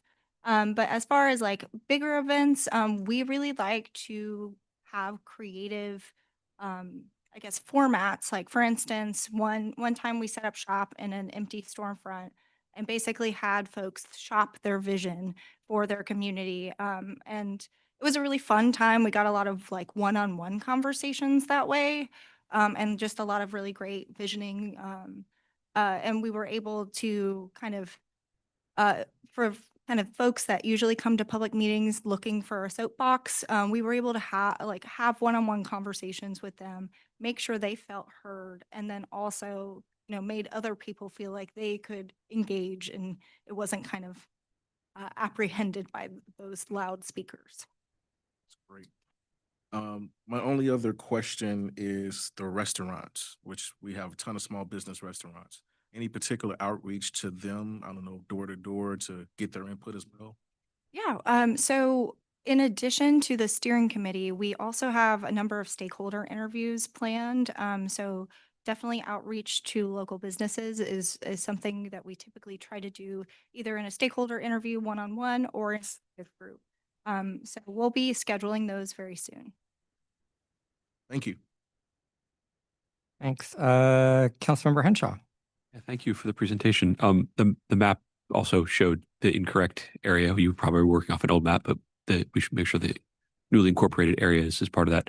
And I wanted to just touch off of what Gerald had said, which was I'll be bringing something next month about redoing or revisiting the park parties that we had during the 150th. And those were we had very, very good engagement.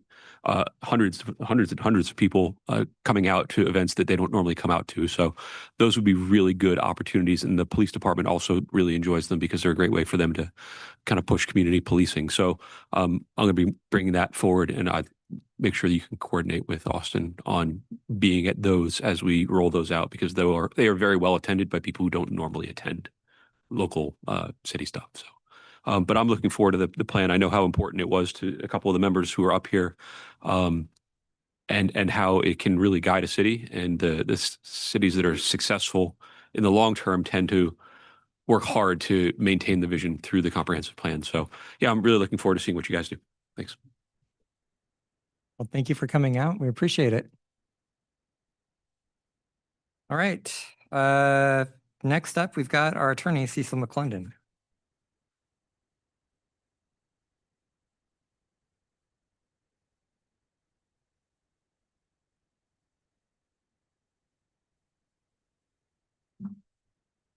Mayor and council, we've looked at this ordinance a few times on the proposed burn ban. This is a first read. But it is something we've looked at several times. This has been discussed with staff and with the police. Everybody is pretty much on board with these are a good set of rules that are generally adopted across the metro area. Quick highlights, providing rules for open burning, the exceptions. I've seen these in every ordinance I've ever sort of seen over the years. Cooking food exception. The big one is always you can't have it on a balcony or right next to a building because you will catch it on fire. Open flames, it just says it needs to use appropriate safety measures, clearing of land. You can do open residential in other than residential areas.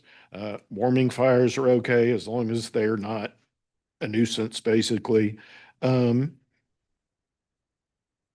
Has to be on private property, can't use caustic starting materials, and really have to follow EPD guidelines. These are real standard. So it is a good thing for us to adopt it. Like I said, really the experts would be the police and code enforcement have all weighed in and said they're in agreement with it. So if we wanted to have a first read, waive the first read, that's a possibility, but I'll leave that up to y'all. Councilmember Armistead, anything you want to ask? No, I don't think so. I think it's pretty straightforward, good for our air quality. So thank you for working on it. Good rules, Dave. Councilmember Ray? No, nothing to add. I appreciate you working on it. Councilmember Simmons?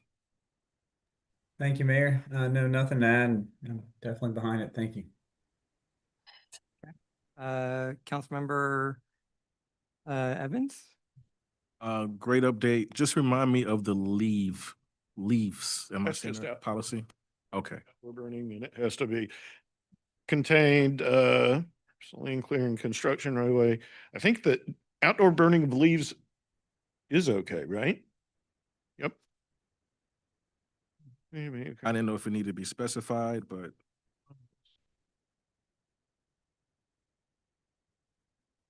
I thought this was supposed to ban that. yeah, me too. What's that? I thought the point of this was to ban.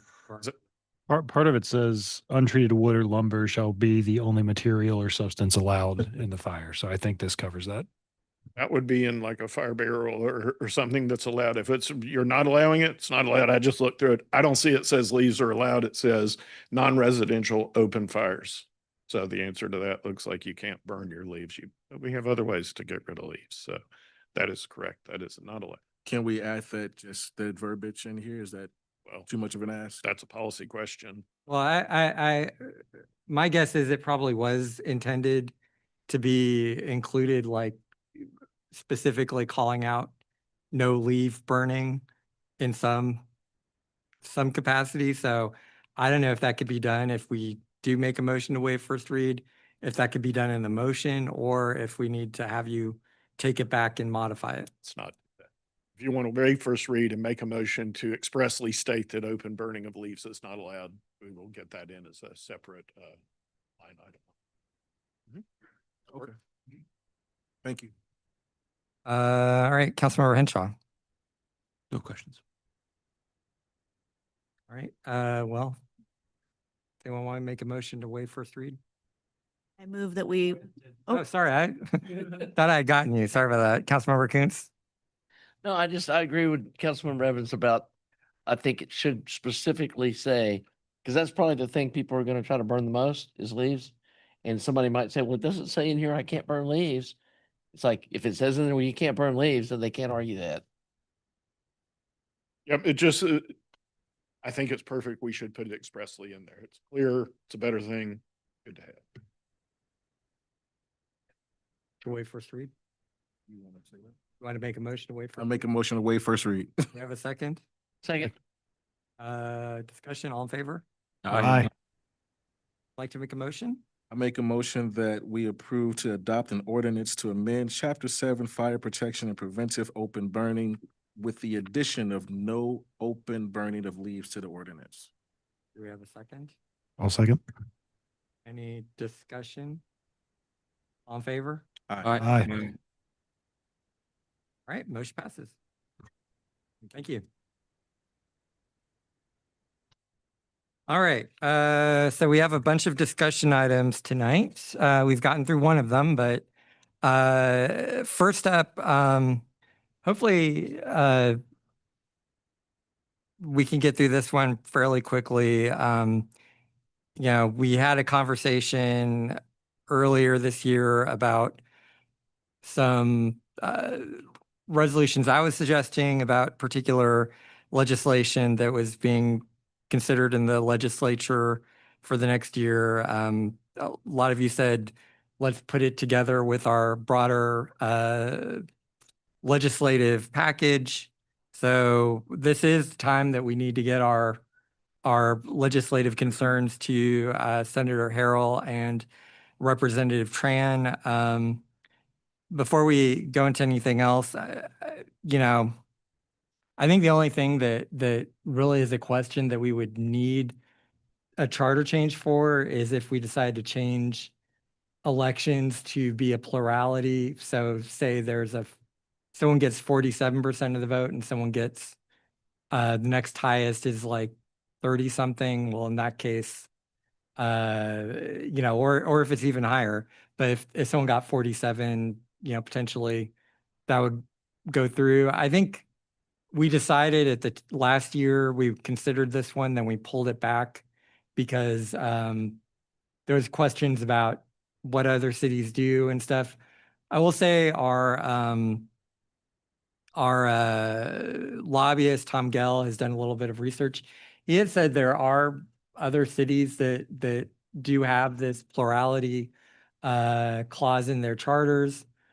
I think the benefit for it is that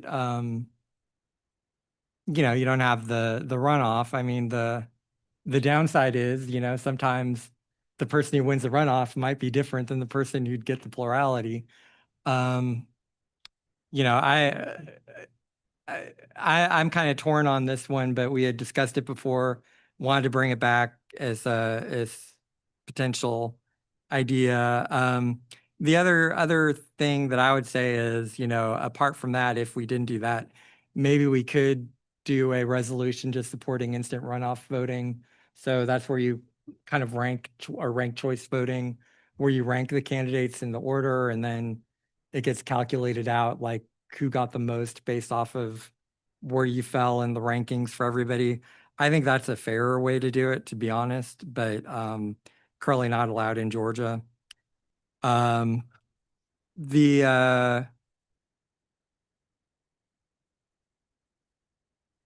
other thing, last time we went to them when we redistricted, in talking to Tom, I don't think we need to. I do think, like, looking at the election results and how lopsided the two districts were, we do need to redistrict, but we don't know. Talking to Tom, we can use the legislative, the GIS department at the state.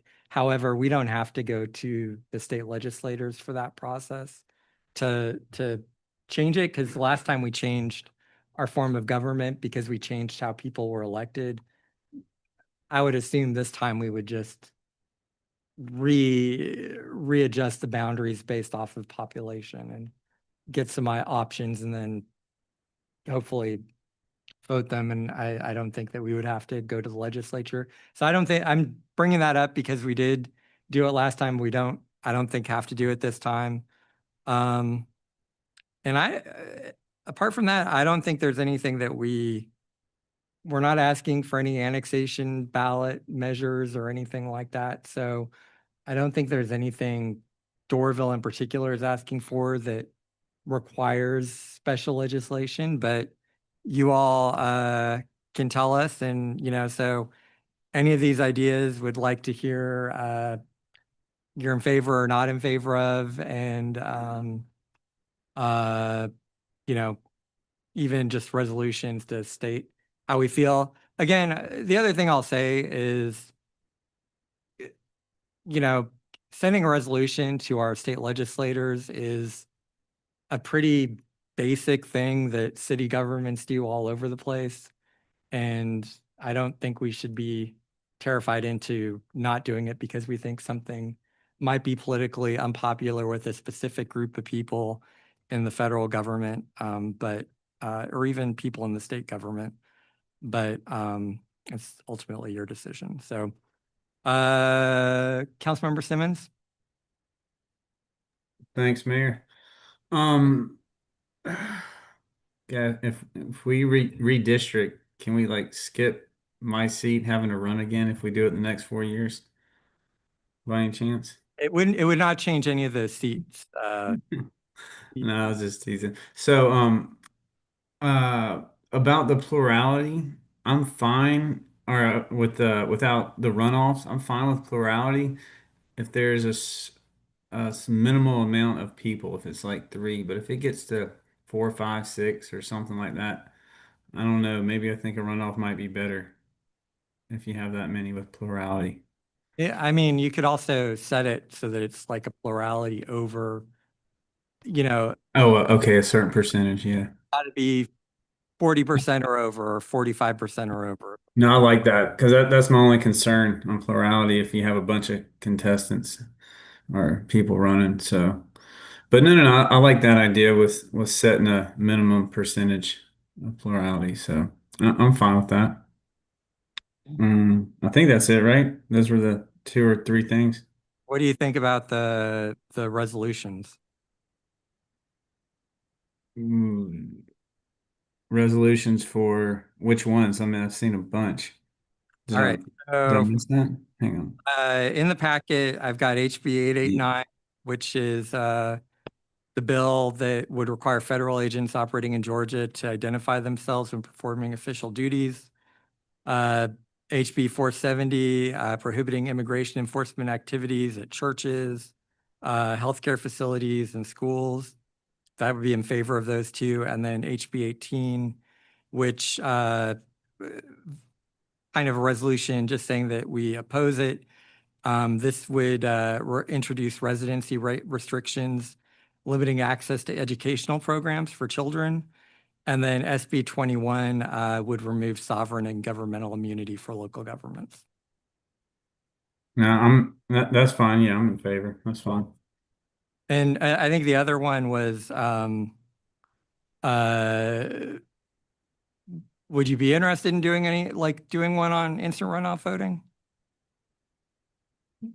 On instant runoff voting?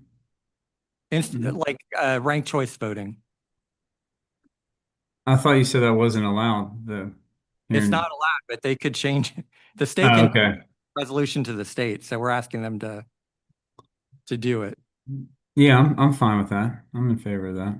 Okay, great. Anything else that you want us to add? That's all. No, I'm good. Thank you. All right, Councilmember Ray. Sorry for having to clear my throat so much today. Thank you. Yeah, I guess first and foremost, I'm in favor of those resolutions. I thought the stances on them at the time were correct. I just thought it made more sense to do it in a larger package. So thank you for bringing that back up.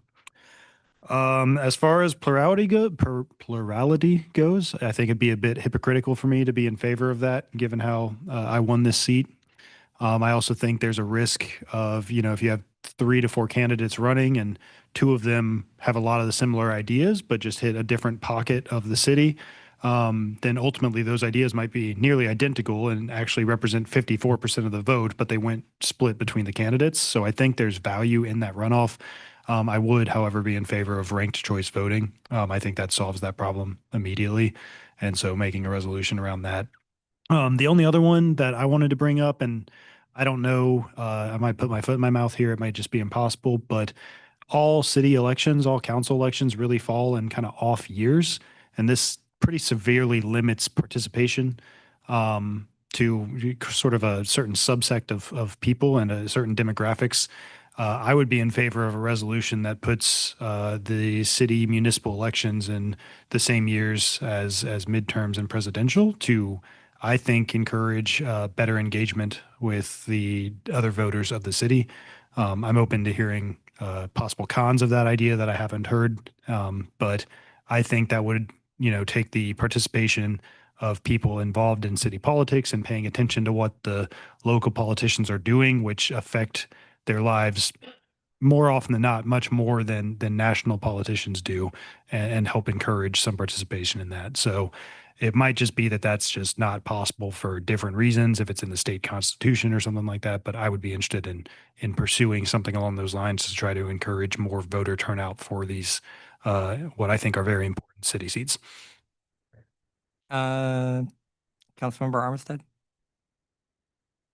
Thank you. I feel like I've heard the argument that if you are looking at local seats, if you are a voter who's coming in to vote for the president and you see all these names of local candidates, you may be less informed about that and just kind of pick a name. I don't know. I mean, I definitely see your point. I think there's arguments both ways on that. I don't have any idea whether that's a possible thing to change, but it's an interesting idea.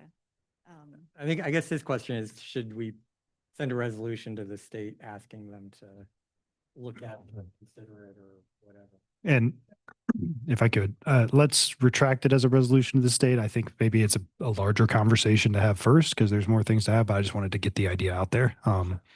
If you all disagree and you want to do it, then great. But I just think it's worth talking about, given that and during the midterms, for instance, we'll see a much larger voter turnout, and then our city elections will drop down to 400 total voters.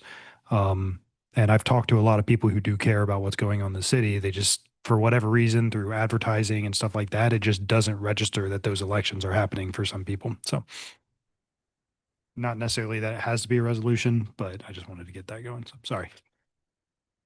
Wonder if that new texting service that we're going to put into place next year, we can send out reminders about elections. Maybe that kind of thing would help.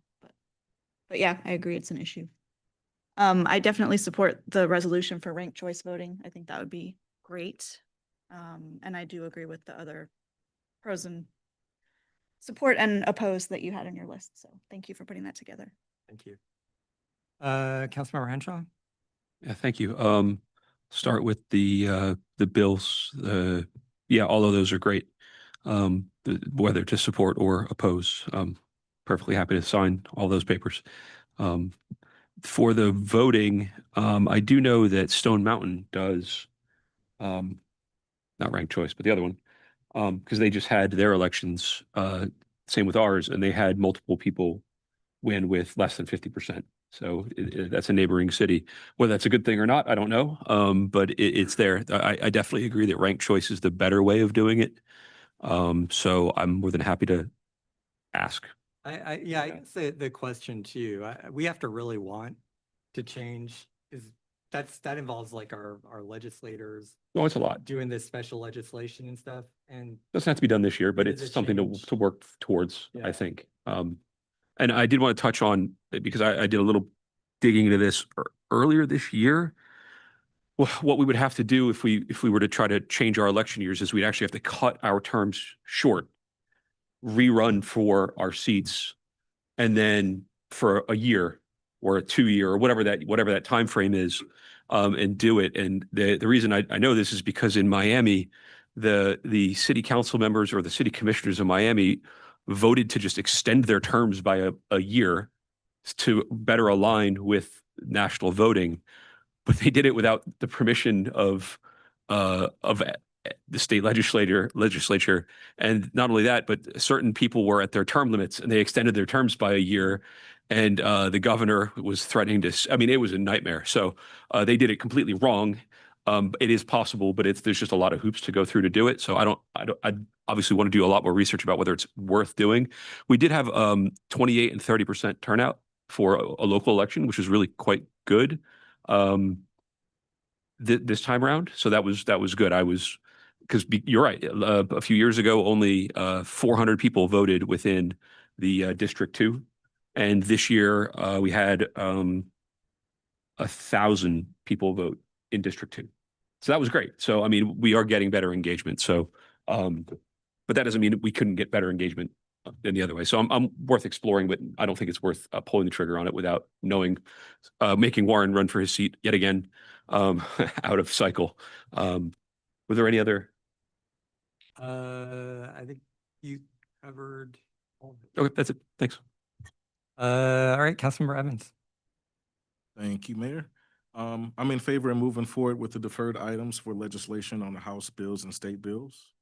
And I like to keep the elections the same, but add the support for the instant runoff voting. I know it's a little bit more work to do the runoffs, but it's well worth it, personal experience. And just to kind of answer your question, Taylor, my perspective regarding the years is that it's not staggered, so it's the same council for the 4 years versus mixing it up and having different voices represent different representatives throughout the city. Let's see what else is on here. Redistricting, I think it's a little premature. We have way too much development going on right now. We just did it 4 years ago. It was recent enough we did a redistricting, and Well, we annexed thousands of people, so that's Yes. why we need to rebalance the 2 districts. okay. And the next census is 2030, so. We don't need to request any special legislation for that, and we can do that Okay. on our own process next year. Was Carver Hills a part of that at that time? It was part of it when we did the recent legislation, yeah. Okay. I think I addressed everything. Yeah, thank you. Councilmember Kuntz? Yeah, I've rethought the whole plurality, and I think until we have ranked choice voting, that it's better to just have a runoff. And so I'm okay with putting in a resolution about that we support ranked choice voting, support all those bills, that the redistricting, like you said, can be done internally. But I do have 4 more bills I want to add. And I'm going to read this whole thing that was off the HRC's website, and I'm kind of condensing that there's a lot of needs in Georgia that are unmet, but elected officials being prompted by outside special interest groups are jamming through bills that no one asked for and serve no purpose other than fueling hate in our state against LGBTQ Georgians. And in the past, the party leaders have made sure these extreme bills never made it to the floor, but that's changed. And we were getting just extreme on both sides. And these bills that I want to add with the approval of council, and one of them is SB 1, which is the anti-transgender bathroom and sports ban. And part of this bill, they're talking about inspecting children's genitals to make sure whatever they're doing, it's crazy. It's just way over the top. And while I'm sensitive to, there's some sports issues, having just a blanket ban and requiring children to have their genitals inspected when they're using a restroom is just ridiculous. The same one is SB 30, which is a blanket ban on transgender healthcare for minors. That's basically saying that doctors don't know what they're doing and that elected officials know more than doctors and psychologists do, which is dangerous because it might not stop here. It could be extended to all kinds of other healthcare, and it sets a bad precedent. Another anti-trans bill is SB 39, which is banning transgender health care for anyone that works for the state. And the same thing, the government's telling residents that they know more than the doctors do and what the patients know or want. And then finally, and this one really pisses me off, is SB 36. They're trying to put a loophole in the non-discrimination ordinance that we passed here in Doraville. Under the guise of religious freedom. They've tried to do this before. It's never been successful. It's getting close to passing. And it would allow people to do the whole, you own a hotel and you say, I don't let XYZ stay here because it's against my religious beliefs. And I worked hard to get a non-discrimination bill in Doraville and in other cities across the state. And this is just flying in the face of that protections for people from being discriminated against. And like I said, the council willing, I would like to add those to the resolution of bills we oppose. Well, I think I'm going to go around and ask you all for this too. I will say on SB 36, I hadn't really heard about that one, but if they are really going after the non-discrimination ordinance, whatever all of you think about the other ones, I do think that is like really something that Doraville should be proud of, that we were one of the first jurisdictions in Georgia outside of Atlanta that passed one of these, and to have part of it gutted would be disappointing. Councilmember Simmons?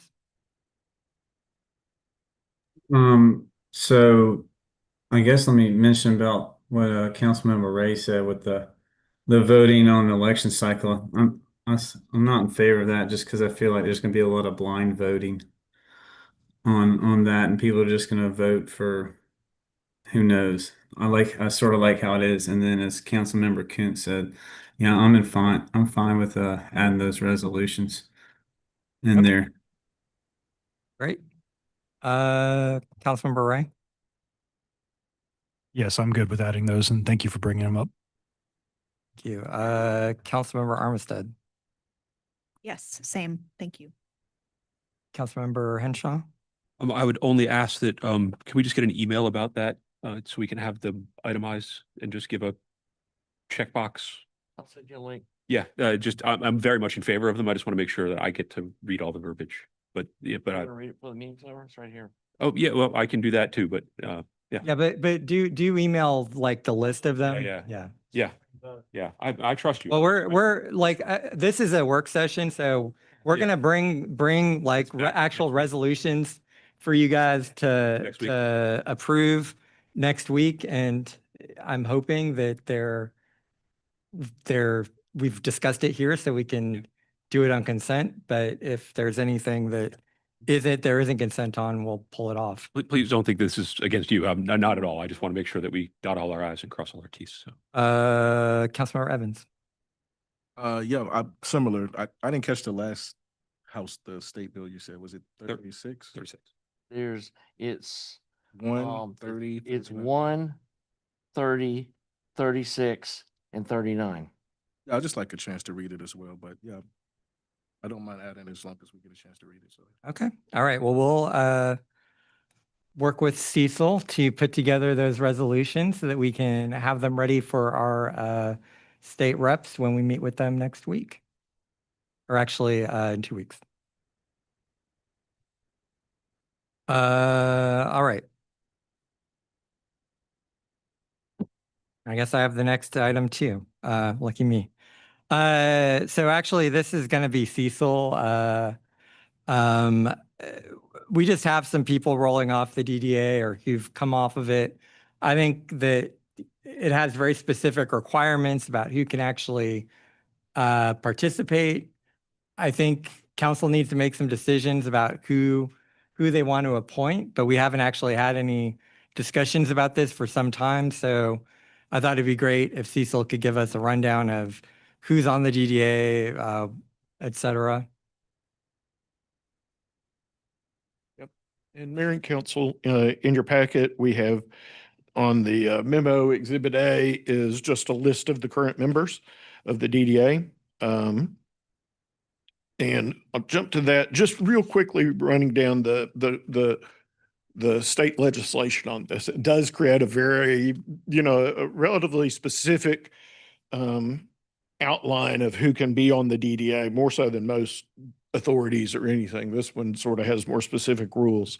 The current status of the DDA, let me say the current status of where we are is Sam Koch, I believe, he did not get reappointed, so we do have an open seat.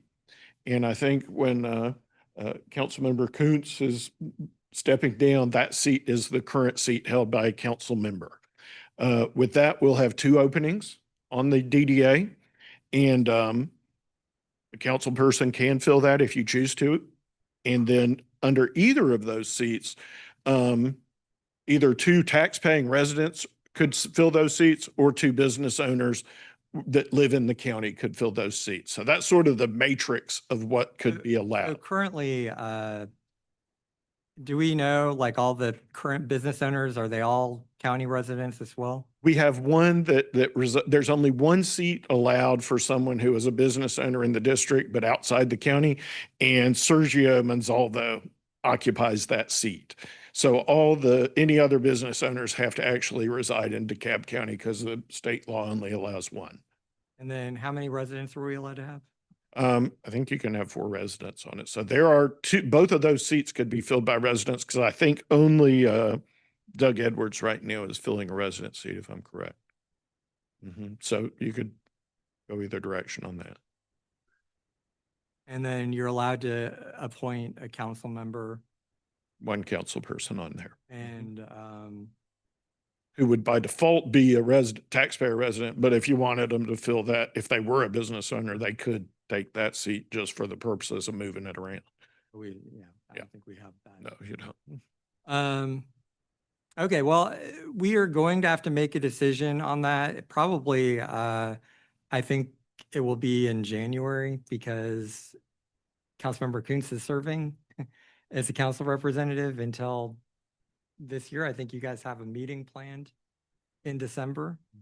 I know you're interested in being reappointed. I maybe turn it over to you if you want to talk about your participation in the DDA and stuff. No, I mean, I'd like to continue to serve. I know what's going on with all the projects. We've had lots of meetings with the attorney.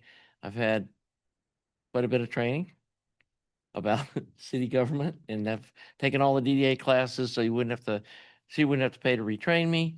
And I mean, if the council was ready to make some kind of decision before the end of the year, we could do me resign, appoint somebody, do whatever y'all want to do. I'm open for anything that y'all are interested in doing. And if the council decides that they want to appoint someone else, that's fine too. I'm not gonna be, it's y'all's decision to make, not mine. Yeah, and I'm hoping we can have a discussion tonight and not necessarily make a decision tonight, because again, from what I've heard, not everybody has been in the loop on everything, but just make sure everybody kind of knows. I will say, probably will not find another person with as much knowledge of DDAs as you have from all the different GMA classes that you've taken over. No, and like I said, I would like to stay involved with this and kind of help keep this downtown thing going smoothly. And it's up to the will of the council what y'all want to do, though. That's not my decision to make, but I'm more than willing to stay on if that's what y'all want me to do. So Councilmember Henshaw, I'd heard that you were interested in being on the DDA as well. Yeah, but I want to speak to Steffi's role first, or congruently. I've been attending the DDA meetings and then a lot of the DDA sort of planning sessions, because I think under Steffi's guidance and Harold's guidance, and Cecil's guidance as well, they've worked really hard to sort of revamp the vetting process for future DDA projects. There's a lot more sort of layered accountability built into it. There's again, a vetting process with that really keep the tire kickers away. There's no handshake deals. It's a much more formal process. And I also think there's under your guidance, it's been better aligned to the city's kind of wishes, not lockstep, but just definitely a better workflow between the two. So personally, I think your institutional knowledge is vital to maintain. And I'd be happy to have you roll on to an open position whenever that needs to happen. I wasn't attending as a formal council member. I wasn't formally attending as a council member. I was just going because I thought it was important to have a second layer of knowledge there.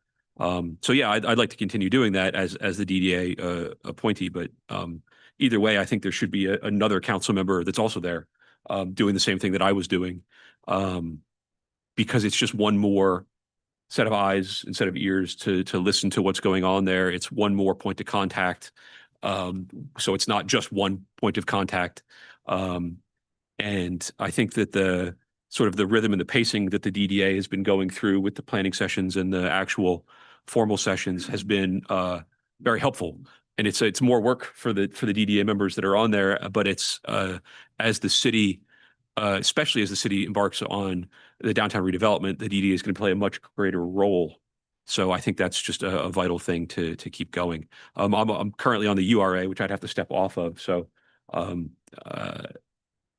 but I'd be happy to do that, obviously, if I get appointed to the DDA. So, but either way, whoever winds up on the DDA, I hope they continue the theme of sort of collaborating with the council and moving forward the decisions that the DDA has made recently to try to more formalize the process, and especially bringing our downtown development partners in so we understand what their goals are and that workflow.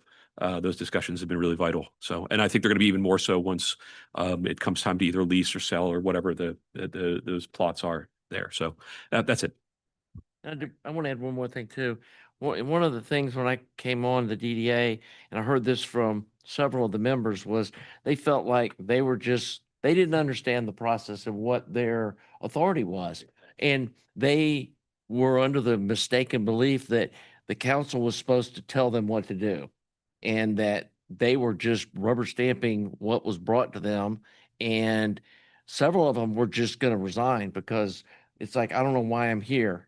I waste my time coming to these meetings and I'm told how to vote, and then the meeting ends. And it's like, whoa, guys, that's not how this is supposed to work.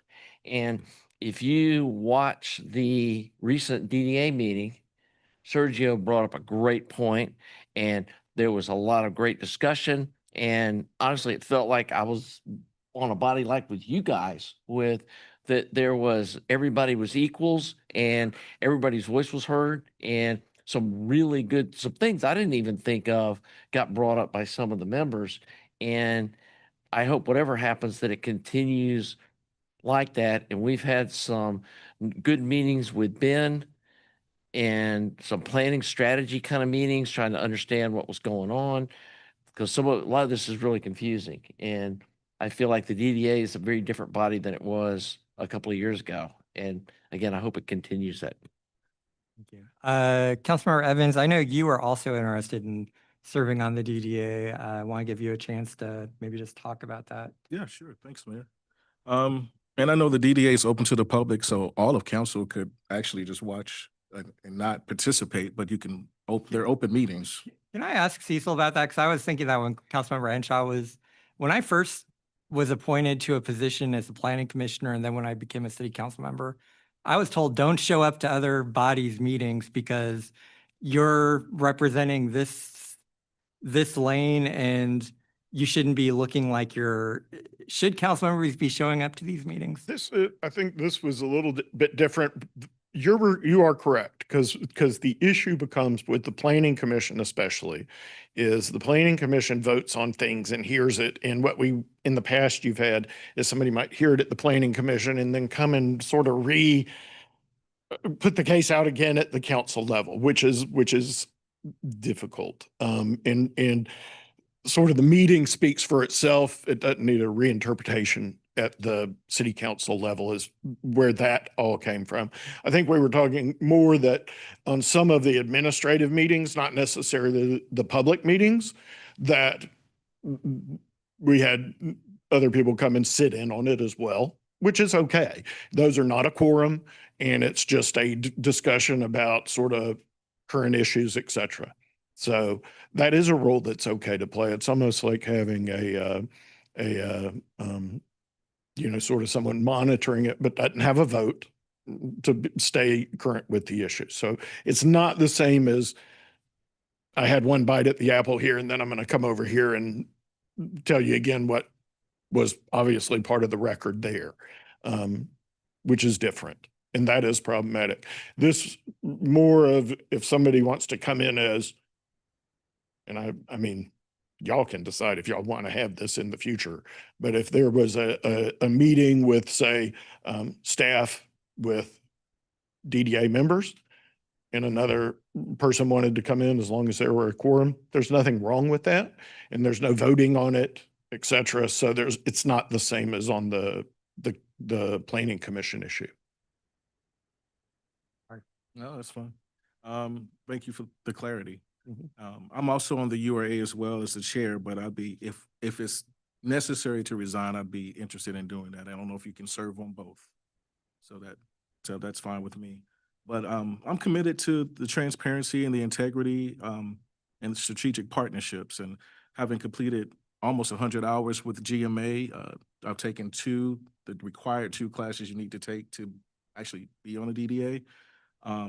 And I'm well-versed in development authority operations and ethics and best practices. So my goal as a DDA member is to help bring the best and most beneficial deals to the city and the projects that strengthen our downtown core, attract investment, and enhance quality of life for the residents and the businesses alike. So I want to ensure continued accountability and collaboration that Ms. Kuntzis has started up, and I would even propose providing quarterly updates to the City Council as on our activities, progress, and upcoming opportunities.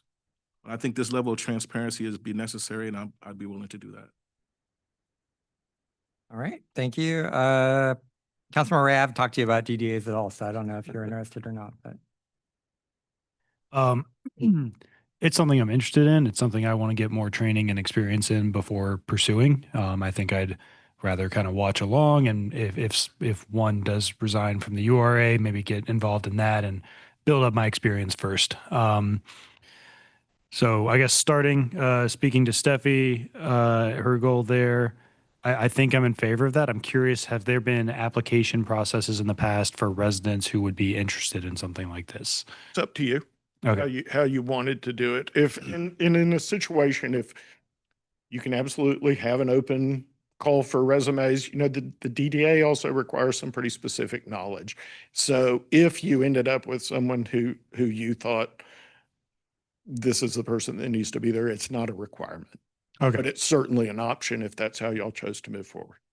Yeah. So my goal with any of the resident positions would be putting the most qualified person there. It's hard for me to imagine anybody would have the experience to measure up to Steffi. I just want to make sure we're avoiding any ethics issues or any idea of kind of insider trading here. There's no requirement to have a public call for that. Okay. It's really based upon specific knowledge, and it's not sort of like, Perfect. Okay. Well, with that said, then yes, I think Steffi wanting to be a part of that, your institutional knowledge, your training would be invaluable there. You don't have to make a decision on anyone. Yeah. And so the popularity contest for me, nice. But yeah, so outside of that, it's something I am interested in pursuing training for. I think I'd rather yield to seniority and experience in this case and maybe step into one of the vacant roles. I'm like you said, I'm not going to make a decision now, but I like that we have 2 council members interested. And I think any additional oversight, if we can attend, not to stir the pot, I think we got a pretty raw deal with the Kmart situation. And I think having additional oversight there in any capacity is going to be very helpful long-term. So that's my thoughts for now. Thank you. Thank you. Yeah, I also have not yet taken the DDA training from GMA. But now that it sounds like we can have a little more active observer role than I thought we could, I think that's great. So that It would be nice for you to clarify that for everybody too, because I'm concerned that council's all going to show up to the DDA meeting and be looking at, Let me talk to you. Let's talk about that. Okay. Because that is something that as a council, you can say yay or nay to whether you think that's a good idea. anyway, that's okay. Point being, I'm curious to learn more about it. So but I am also not interested in that role right now, but I definitely am interested in having Steffi serve in a civilian seat to keep that continuity going and have her knowledge on the board. Councilmember Simmons? Thanks, Mayor. Yeah, I'm in favor of Steffi serving the civilian role. As to wanting to be on the DDA as a council member, no, I'm going to pass on that. I believe I've taken the training, but I have enough meetings and I'll stay away from that. And I'm totally fine with not attending DDA meetings if that is the route to go. I will sit back and stay here. So thank you. Thank you. So I have a question for you, Cecil. I don't think like the positions are necessarily tied to a specific thing. Like people, when Councilmember Kuntz rolls off, if we decide she's just going to be the resident person, we don't have to like have her resign and reappoint her. She could just stay. What I would probably do is if you make your decision, we do a agenda item and come in and vote, and you could just say at the end of, when her term expires, then she will You start. just put that as a resolution for the next meeting, like for the consent agenda? Mhm. Okay. And Shantae does a fabulous job with keeping up with the dates and all of our things. I will say we're probably going to do, there's a Scrivener's error that we are also going to fix on one of the appointments, just to clarify a date that was a Scrivener's error, and we'll probably clean that up as well. You okay with that, Councilmember? All right, great. Sounds good. Well, next up is your item. Driveway. Yes, person. and this is something that hopefully we've simplified. We've had discussions about this in the past, and it devolved into just ridiculously complex solutions. And like, again, we discussed this when we did the restricting the on-street parking ordinance, and we were planning on revising this ordinance at the same time. That was 3 or 4 years ago. And I feel like it's something we need to look at, because we have created a definition for, this is for parking in your driveway, like on your, outside of a garage or whatever, on your driveway, out in your park, on your property, for the GVWR of the vehicle to be 8,500 pounds, which doesn't match the state or the federal law, which defines it as over 10,000 GVWR. And I feel like that if we're going to tell residents, well, you can't park your 10,000 GVWR vehicle in the street, but then you can't park it in your driveway, what are they supposed to do? And we're talking about things like an F-250, which to me, it's the same size as an F-150. It's just got a higher capacity axle in it that allows it to carry more weight. And so it's catching some people. It also makes it difficult for code enforcement. And I think it's probably not something that's getting enforced. I mean, it probably is, but I'm just saying it's kind of it's turning into kind of a gray area. And I think we should just align it with what state and federal law says and be done with it. And so the first ask is to increase the, on property parking from 8,500 to 10,000 GVWR.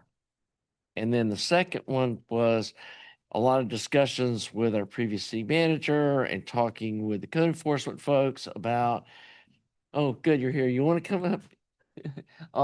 We talked about this with Lizzie and some of the folks in code enforcement about the difficulty of enforcing our current trailer ordinance. And our trailer ordinance is based on weight and length and heights, and they got to, basically if somebody complains about a trailer, they have to go on the property, inspect the trailer, try to find the tag on it, the manufacturer tag, and then if it doesn't have this information on it, if it just has like the ID number, then they got to go online and try to find the trailer company and the weights and what model it is. And then they're out there with tape measures and stuff. And I know Lizzie said she's been accosted by residents when they're out there measuring their trailers. It's like, who are you? Why are you out here measuring my trailer and all this stuff? And we also talked about like the specifics about these big, heavy trailers. One thing they all have in common is they have two axles instead of one.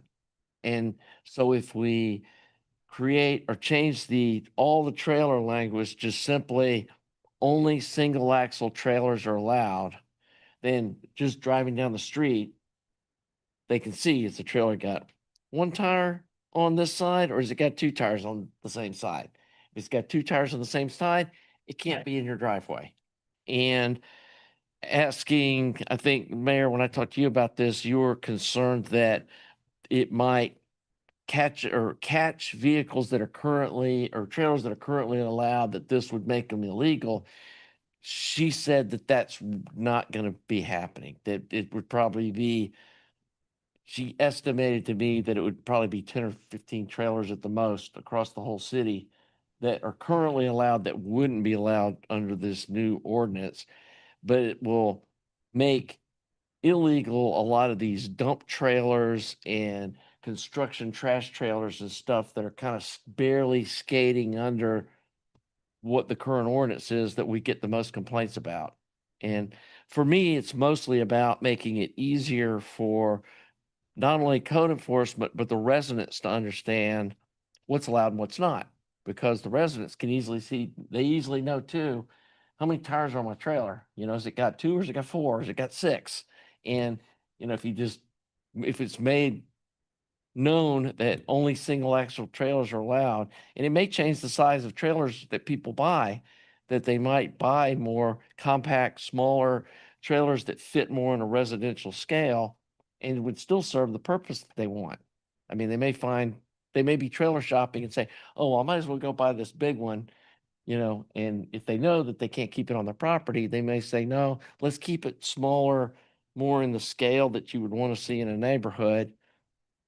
And, you know, it helps protect the roads, having these heavy trailers being dragged through the neighborhoods, and the roads weren't really made in neighborhoods to be hauling big, heavy vehicles over. So anyway, that's my ask on this, is for us to look at this and then get the authority to work with legal and bring these changes back as far as code changes to vote on in December.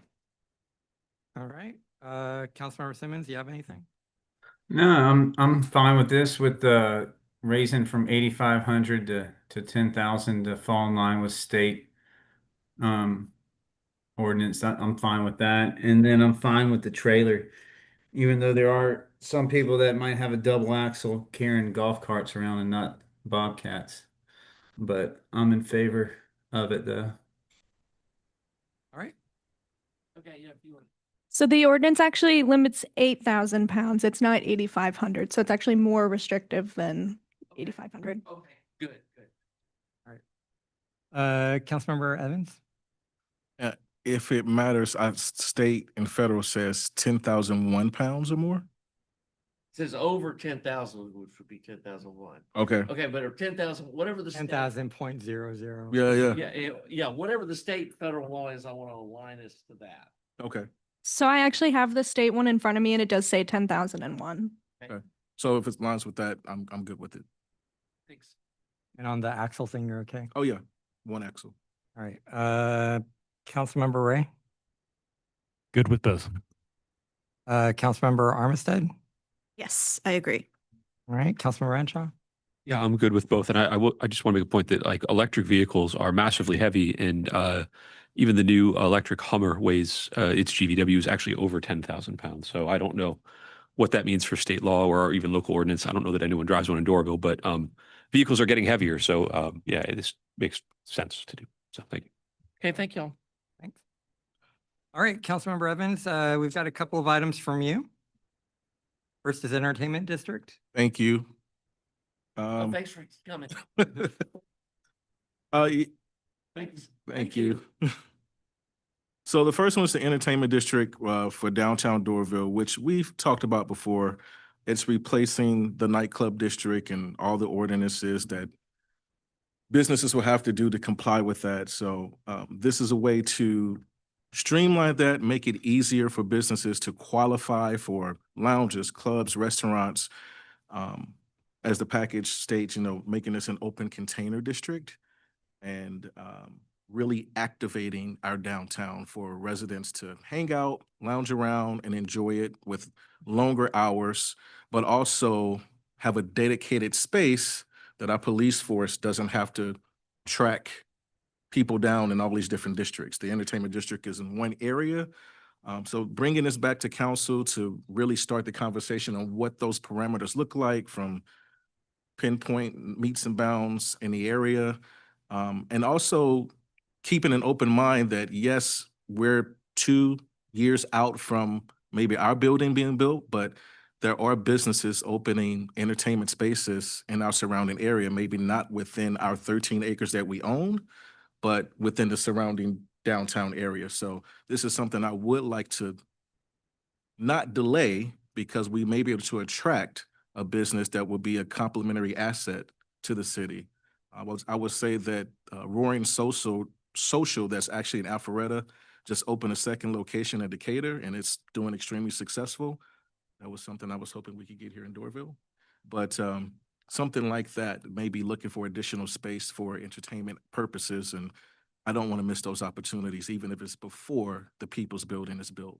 So with that, I'll leave it up to council with any comments and concerns. I've been thinking about this a bit since you and I spoke the last time about it. I think from what I've heard from council before, we want some kind of district. And I know every time I drive through Chamblee, I see the now leaving open container district. I think maybe a question for council would be, what should the boundaries be? I see a lot of young people coming to our city to go to a restaurant or dessert place or tea place or whatever. And then I see them crossing Beaufort Highway to go to some other place down the way. I mean, you could see building on that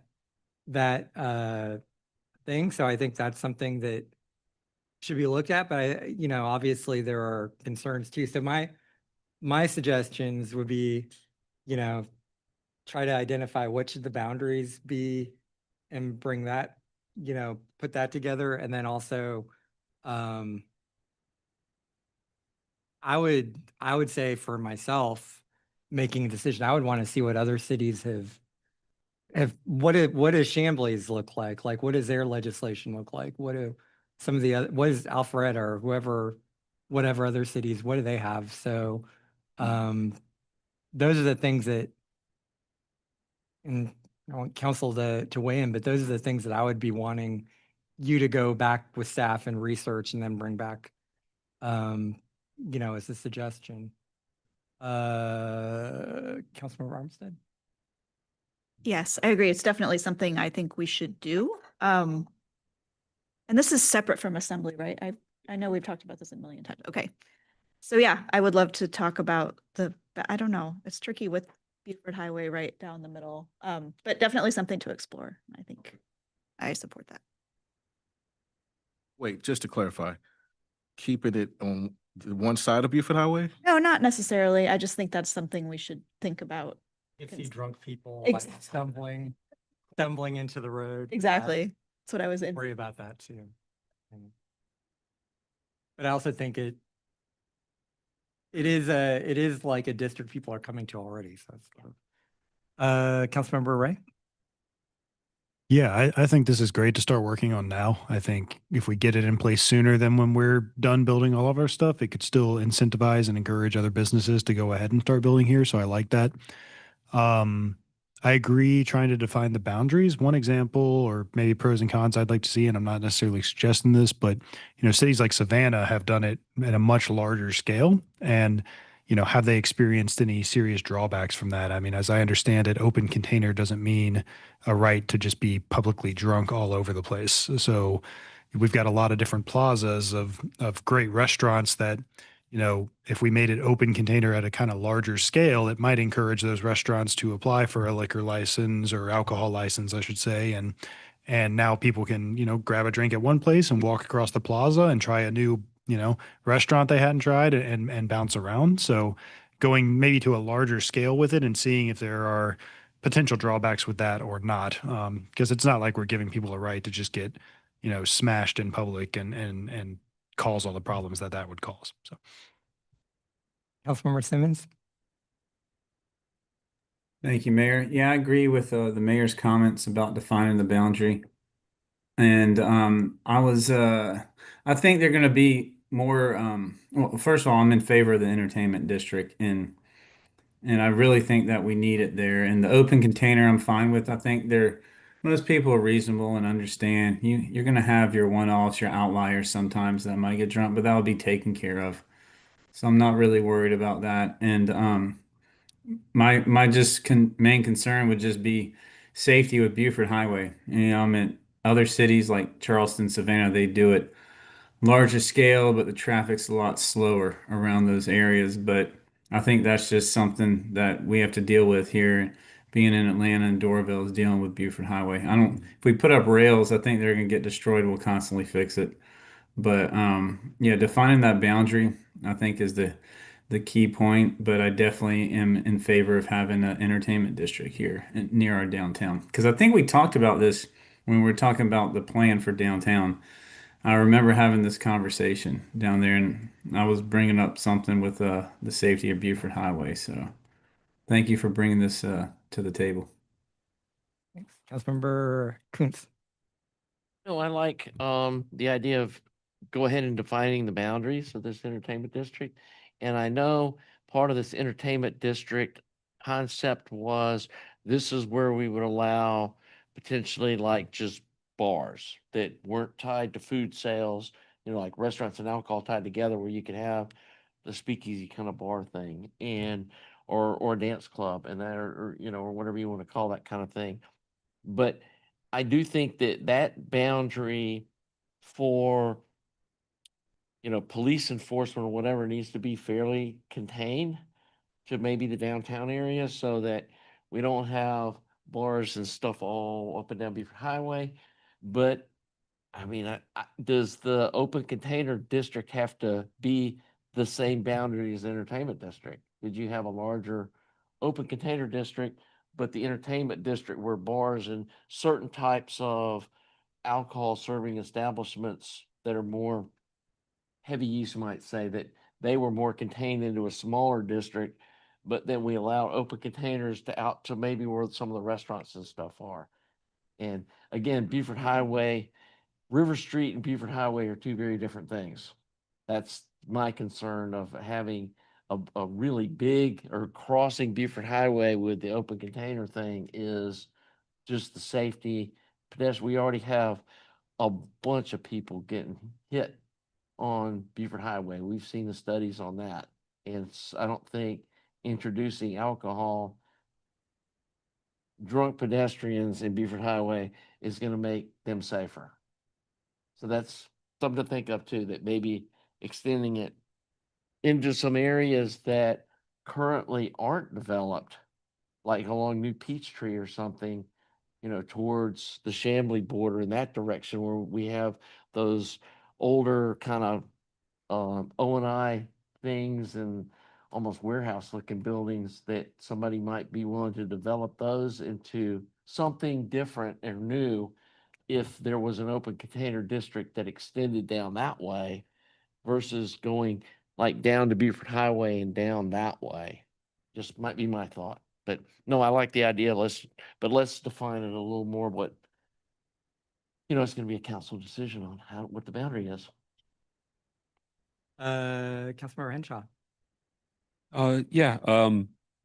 I kind of go back to the study, one of the studies that the Georgia Tech had done, which was looking at how, Beaufort Highway is already an established corridor with its food scene, and how do you grow Doraville without disturbing or overly disturbing that aspect of the city. And one of the focuses was, make New Peachtree Road a more vibrant corridor, and that became a cultural corridor as well. And so the idea of extending a boundary up along, what could be all the way up to 285 in one direction and Doraville United, or all the way down to Asian Square along New Peachtree Road and Shallowford Road in the other direction, it could be very viable. That way we're not harming the pedestrians, we're not harming the businesses, and we're also potentially promoting growth in underdeveloped and underutilized areas. So I think that's good. I see it as a two-phase thing.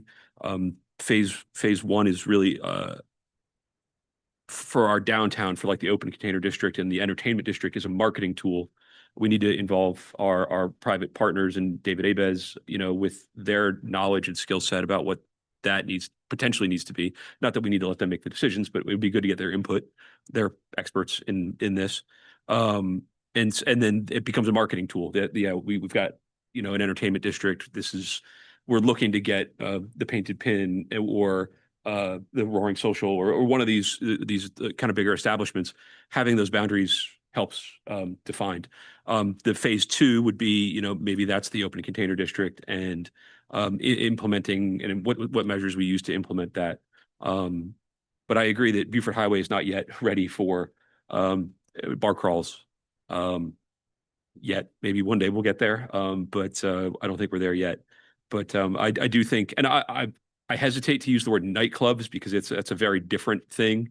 But I think the traditional nightclub is kind of going away, and these more speakeasy style, businesses are or these gaming venues, event venues are becoming a lot more popular. So I don't even know that nightclubs are even socially relevant anymore, and it's more about having these mixed experiences that are family friendly during the day, and then adult friendly in the evening. Ponce City Market and all these other places that activate along the Beltline are phenomenal. So yeah, whatever we can do to draw those in. So I really do see it as a marketing thing as well as a functional thing to do within our city. You're okay with Councilmember? Oh yeah, going ahead, meeting with staff and trying to figure out what that looks like, looking at some other cities and how that plays out. Councilmember Simmons, you had something else? Yes, thank you, Mayor. I just wanted to add, Gerald, when you do your research, as Councilmember Kuntz was talking about the police, I was thinking, if businesses do come down there in the entertainment district and apply for open container license or however we do it, just make sure we have a tax added on there to help fund and cover our police that will probably be patrolling down there. Just keep that in their yearly tax or business license, however we do it. I just want to make sure we spread that out over the businesses and it's included and it's not coming out of Doraville's budget and they're paying for it because of, the business that is, they're opening up down there. So. Gotcha. One quick question. Since the police are now headquartered in this district, what about a substation in that district? Let's not go off track. All right. Off track for the conversation today. All right, you've got another item. Moving forward. Okay. This ties into downtown and the People's Building with the Legacy Walk. So I want to catch this pretty early, and I've talked with most of you about this while the architects are still working on the design and the landscaping, but having a brick paved tribute integrated into one of the sidewalks surrounding the People's Building. And that way it's a beautification project as well as a community builder initiative that can promote, civic, cultural, and community legacy. It's a way to offer residents, families, businesses the opportunity to purchase a personalized Doraville Brick of Honor. And this is also an extension of our former or paused Doraville difference maker. I forgot the name, it's been going so long. But to bring that back, but it's not a council decision on who gets to be the difference maker, but more so families, HOAs, churches, affiliations can participate and purchase a brick, residents, et cetera. And that way we can have a legacy walk, not necessarily a Hall of Fame, but have a brick of honor that's available for sponsorship, personalization by all these different entities. So this is a way to provide an opportunity to revitalize the program I just mentioned, but also an enhancement, maybe offering, sponsorships that are available, different sizes, number of characters, et cetera, with an overseeing community with our staff potentially, or maybe it's outsourced on making sure that it's respectful and done tastefully. and that, you know, you just can't put anything out there. But it's a way to encourage civic participation, and actually going to the game. I'm looking for Warren. He's not here. I went to the game with Warren, and on the back side of the Brave Stadium, they actually have this already, and it's pretty popular. But there's some examples, some pictures in the packet that shows you exactly what I'm speaking of. So you have different sizes. They have a program already set up. Maybe that's something we can implement where you can engrave and personalize the pavers. If anybody could put that up to show that on the screen. But you have different options, different prices, and I don't think this is something that is necessarily need to be profitable for the city, but as long as it pays for itself and the development of the bricks, and whether we choose to bring it in-house. I know Mr. Henshaw thought about that, if it was the cost of etching on these was affordable to do it in-house, or do we have a third-party vendor? But I think it's a great way to have a legacy of Doraville that's around the people's building, incorporating the people. I'll say I support this idea. I think it's a way to get people engaged with the new city center, and that would be the top reason to do it. You know, I think the first idea of like kind of giving council members, you know, former council members trying to track down all these people was a little hard, but I think giving people who are here today a chance to, you know, buy a brick and put it into the paver or something, I think is a great idea. And I've been lots of places where they do this, and, you know, it's kind of cool. Like if, you know, you're part of the community, you know, and you're a kid and you come back 50 years later, you see your parents' brick on the walkway. I think that's kind of cool. So I think this is a good idea. I don't want to see the city like out of money for it, but I don't think we should make money off of it either, personally. Councilmember Henshaw. Yeah, no, I thought this was a great idea. And in fact, I think Taylor and I had spoken about this a while ago. Or maybe it was me and Warren. I don't remember. About like brick. bricks and pavers. Yeah, and I'm really glad you brought it up because it completely slipped my mind. And so yeah, my family has a brick down at Disney World, and we've had it for 35 years or however long, and you know you can still go and see it. And they even have, obviously it's a bigger scale, but they even have a map where you can find where the quadrant that your brick is in, because they've got tens of thousands of them. But I really do think it would be a great opportunity to get some community engagement. I would certainly buy a brick or six.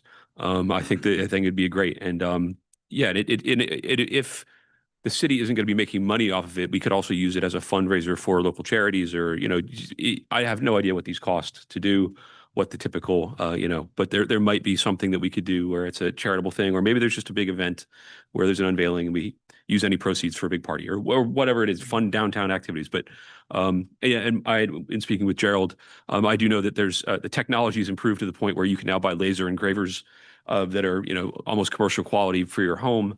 I don't know if the city just sits down and just buys one and just etches a brick as people buy them, or if it really is just much easier to outsource them. I can only imagine the markup is astronomical if you have a third party do it, but I also don't want to burden somebody else with doing it at the city. But it might be worth at least exploring. But it's a great suggestion, and I really look forward to being one of the first brick purchasers. So sign me up. Councilmember Ray? Yeah, I'm absolutely in favor of a more formal proposal on this, and I think it's an awesome idea. I think I said in one of the design meetings, and I know I talked with Chris, that I think pavers like this have a awesome benefit of adding character to an area. I think over the long term, as you have to maintain sidewalks and such, that it lets you keep that character. You can pull the bricks up, deal with whatever's going on underneath, put the bricks back down and maintain that look. Whereas with poured concrete, if you've got to get to a pipe, you've got to bust up that concrete, and then you've got to pour new concrete, which looks very different from the aged concrete of the rest of the sidewalk. The downside of these pavers is they're more expensive to install up front, and it eats into a budget pretty quickly, as I understand it. And I think the idea of just having it break even, helping people, you know, you get to help fund this interesting feature in our downtown. You get to go back. I think my parents bought a brick in Centennial Olympic Park. I've never been able to find it, but allegedly it's there. I think it's a cool idea. So yeah, I'm definitely in favor of this, and I really appreciate you bringing it up. It's really cool. Councilmember Armistead. I agree. Great idea. I agree that we should shoot for breaking even at the very least. And yeah, looking forward to hearing more about it. Thank you, Councilmember Coons. No, it's a great idea. I'm not sure I like these white ones. I like some of the, most of them I've seen have like just they're etched. They're not painted. And so it looks from a distance just like brick pavers, but then when you get up close to them, you can read them. And the city did this. There was something Mr. Hart brought decades ago when they did the sidewalk. I have a brick out there dedicated to my parents out in front of the karaoke bar. And so this isn't something new, but I'd love to see it brought into our downtown as well. And I think this is a great idea. I do have one question for Seesaw. What, if anything, could we trip up on as far as First Amendment about what we say people can put on bricks? Should we limit it just to people's names? Because I see some of these that down there at Truist, they have like names and stuff on, they have little phrases or people saying go Braves or whatever, but that's a private property. And so they can say, well, you can't use profanity or whatever. We're a government. We can't limit. You can define the forum on this, though. You can create policies to define the forum. I mean, the easy one you just already hit on, which is you can put your name on a brick. Or you could you could have dedicated to a name, or you could have like templates. You can put some templates, and you could absolutely constrain the parameters of what you by. Okay, I'm just making sure somebody can't go. You can only imagine what somebody might. What would be a bad thing would be to not put any parameters on it and be like, you can buy a brick, and then you are right down that. But in advance of doing this, you can establish parameters of what's allowable, and that's not a problem. I think that's something Councilmember can work on if. Yeah, exactly. Work on trying to, what other cities have done, not necessarily what private property owners have done, because that's a whole different thing. Councilmember Simmons. Thank you, Mayor. Yeah, I remember being in the architect session with you, Gerald, and bringing it up. So I'm definitely in support of this. I do not want to do the etching of the bricks in-house. I don't want to add more work to our staff when it won't be as professional as if it were to come from a third party. I think the costs should cover the manufacturing of it and the installation. Just don't forget that part. And yeah, I meant here at the Brave Stadium, I have a few bricks there. I mean, I wish you brought up a slide with my brick on it. But they have red bricks, they have gray. You can write what you want. I'm sure there's someone that reviews it. I'm definitely not in favor of something ridiculous being written on it. So if we want to play it safe, just have templates or parameters. Definitely enforce something like that. But I think it's a great idea, and thank you for bringing this up. All right, thank you. So Councilmember, I think you can start talking to staff about this, and obviously we can get it incorporated in the design. My other concern, and I think this is something to talk about the staff with as I sit here thinking about it, is just how it's going to be administered, how we're going to get the names to the place wherever it's etching in. And we don't have someone dedicated to that job. And I don't think we're going to have somebody dedicated to that job. And it seems like there's potential for a gap where, you're trying to get names engraved, but we've got a quick time schedule. Yeah. Holding up the process of building the building because we're waiting on names or bricks. Well, I'm under the impression that we're just dedicating this sidewalk, whichever one we decide to go with, and that throughout this journey and ongoing, you add bricks that can change and et cetera. That is not a decision that needs to be made as far as we have to do all the bricks now and etching is ongoing. That makes sense. Well, we still need to figure out who the how it's going to be administered. And I think that's the thing we need to understand is how are we doing this? How are we administering? So I think that's a conversation for staff and then come back. But also, obviously, we need to have had this conversation ahead of the finalization of the built design. Great, thank you. All right, Councilmember Ray. Yeah, thank you, Mayor. I'll do my best to keep this pretty short. I wanted to just have a quick conversation about bird collisions with glass buildings. It's something that affects approximately 600,000 birds, or say, wow, 600 million birds is the median estimate. About half of those crash into buildings in glass 3 stories or lower. And then the majority of that remaining 50% hit buildings between 4 stories and 11 stories. So kind of right in that sweet spot of what we're going to be building downtown. And part of the problem with this is a lot of modern buildings use a lot of glass. That's not necessarily bad. But the issue is that as it's become more prevalent, it is more expensive to retrofit buildings with any solutions that kind of solve this problem. And additionally, the retrofits don't always look as aesthetically pleasing as if they were, as the ones that were designed intentionally ahead of time. I've got in my packet here, there's some resources. It also speaks to kind of why this is important. Birds are very important ecologically. They help handle insect populations. They help disperse seeds. In some ways, they're kind of pollinators in that sense.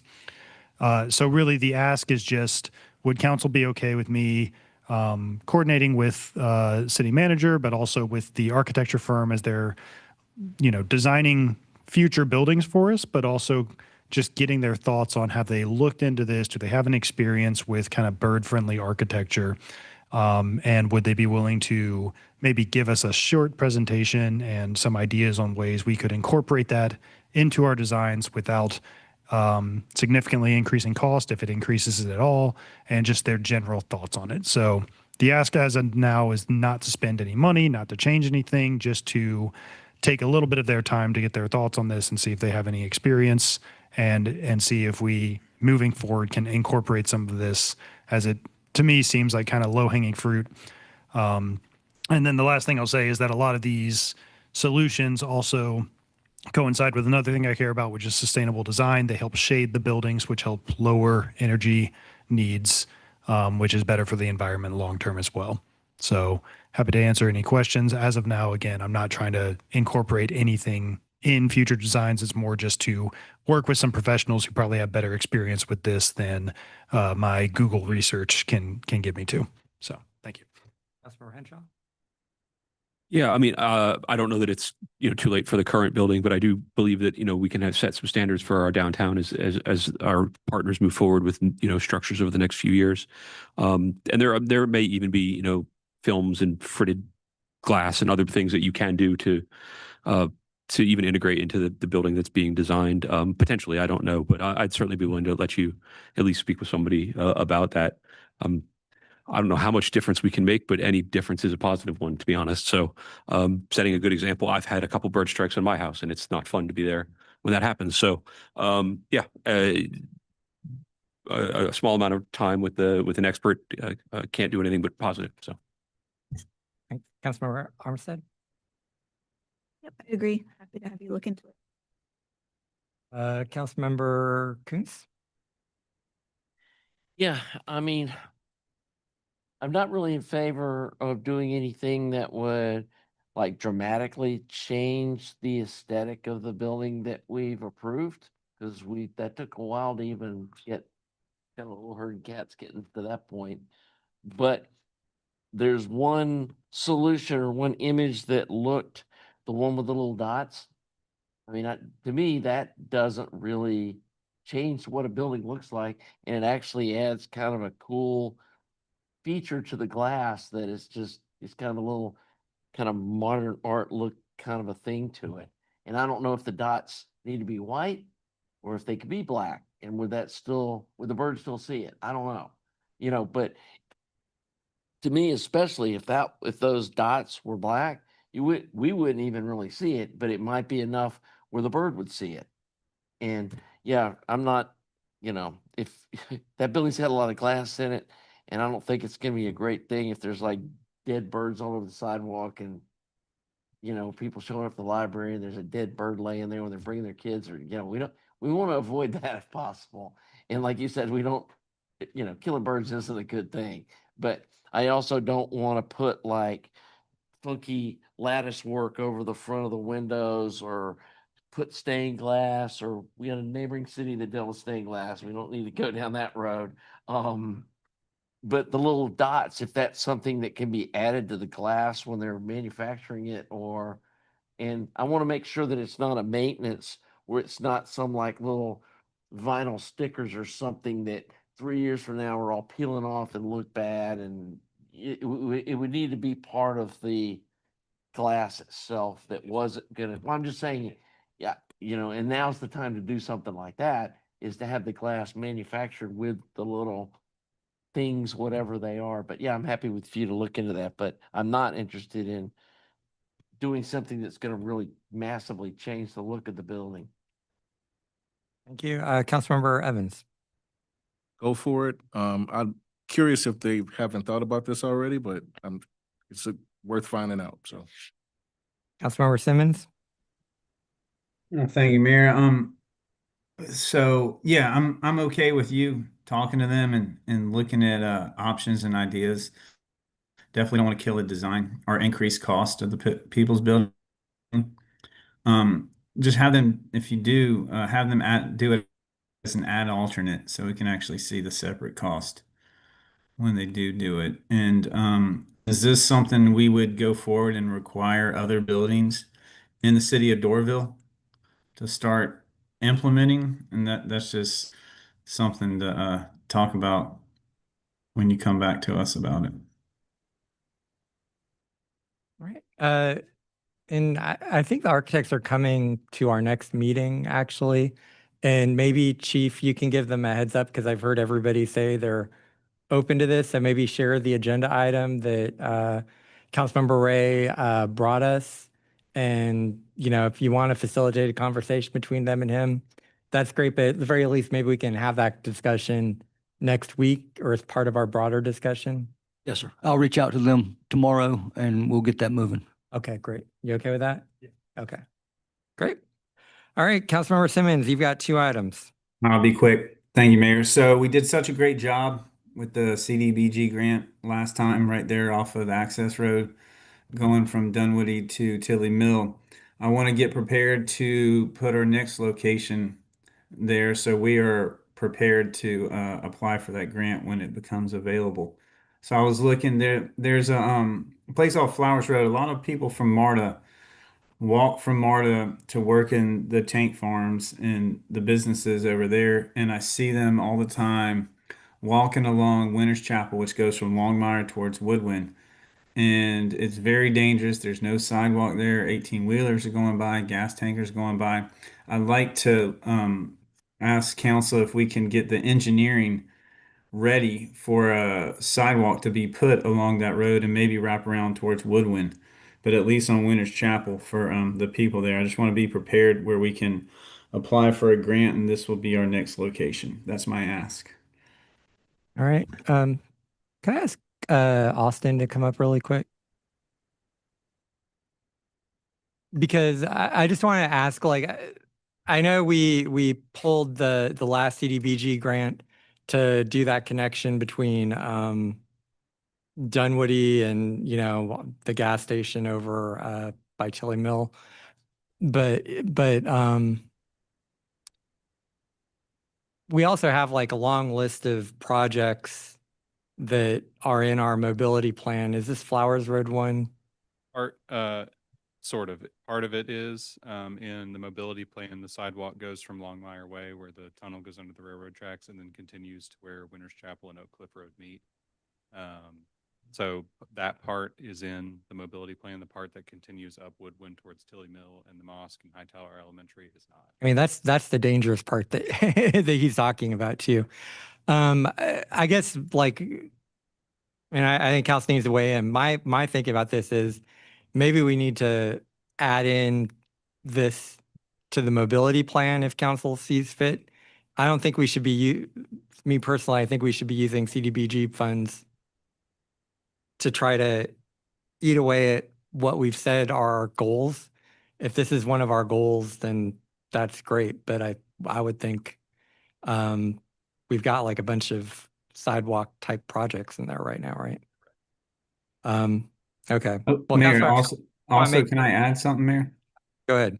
another reason I want to get this, the engineering ready is I believe since, we're doing the road along New Peachtree going towards Marta from Oak Cliff to Marta, I've heard the senator's office able to fund connection to other trails and other projects. That was another reason why, is because Winters Chapel sort of connects to Longmire and New Peachtree right there, which would help get funding there federally. I remember I've talked in the past hearing about that. That's another reason why I'd like to get this prepared. Okay. All right. Well, we'll see what questions or comments and how people feel about it. Why don't we start with Councilmember Evans?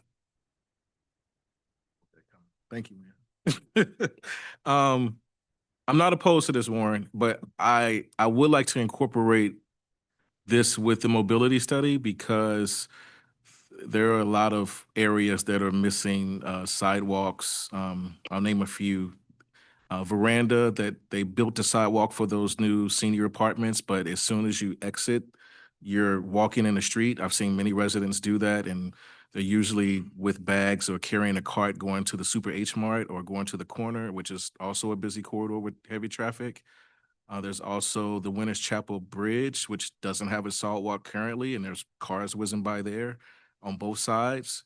And then actually right outside of my neighborhood, there's a multi-use path that's there, but then it's not there. And again, it's a similar situation leading up to City Hall. So not opposed to this, but I think it should be all inclusive, and maybe we can bring some of this in-house along with the grant to get Public Works to help build some of these sidewalks at a faster rate. No pressure. Do we know what the cost for the engineering would be? You asking me or Austin? How much did it cost for the engineering part for the thing that we just did? Do you know? The access road. I think it was That I 25,000. don't know. That I actually wasn't involved in that one, unfortunately. But Councilmember Coons is saying 25,000. I think that's because I made the motion to add it to the budget. When we made that, I was like, I'm not going to approve the budget if you don't put that in there. But it did help get the sidewalk built, but it was part of our plan. And Councilmember Coons, go ahead. Do you? yeah, I was kinda getting on a roll there. No, I really feel like there's gaps in sidewalks that, I mean, we really, to me, through the grace of GDOT, they built a sidewalk along Winters Chapel Road, or no, Flowers Road, along where they did that reconstruction there. And there's a nice trail there, sidewalk, and it comes around and it just stops. And not further down the street, past where in Avery Park and where Lumen is, and I believe Lumen put some money into performance bond or some kind of bond, something where that was the city manager had been working with Kaufman on a solution to that because it was originally part of their conditions of zoning that they put that in. yes. But they were, as all of us do, running into issues with GDOT. permitting from GDOT.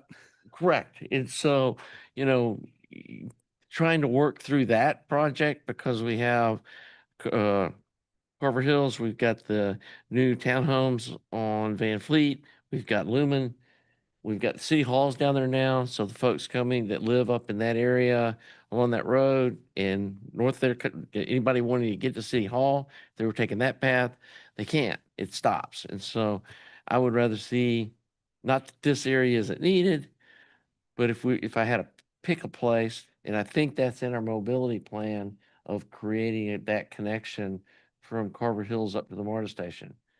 And having that completed, if there ever was some sort of a GDOT bridge going across 285 there, if we had a connection like right there, and we said, look, we've already got a trail here.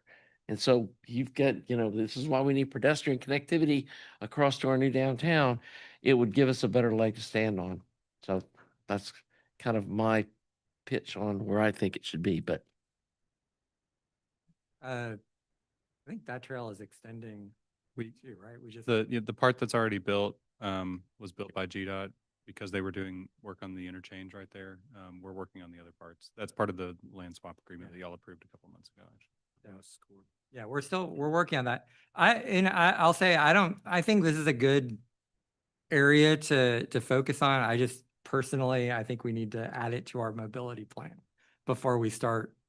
Yeah, and I mean, we didn't talk about this too much earlier, but part of when we were talking about I think the answer is yes, but the SSD, is there any funding mechanism that's available in the SSD because this is part of the tank farm rework? Is there any funding for sidewalk?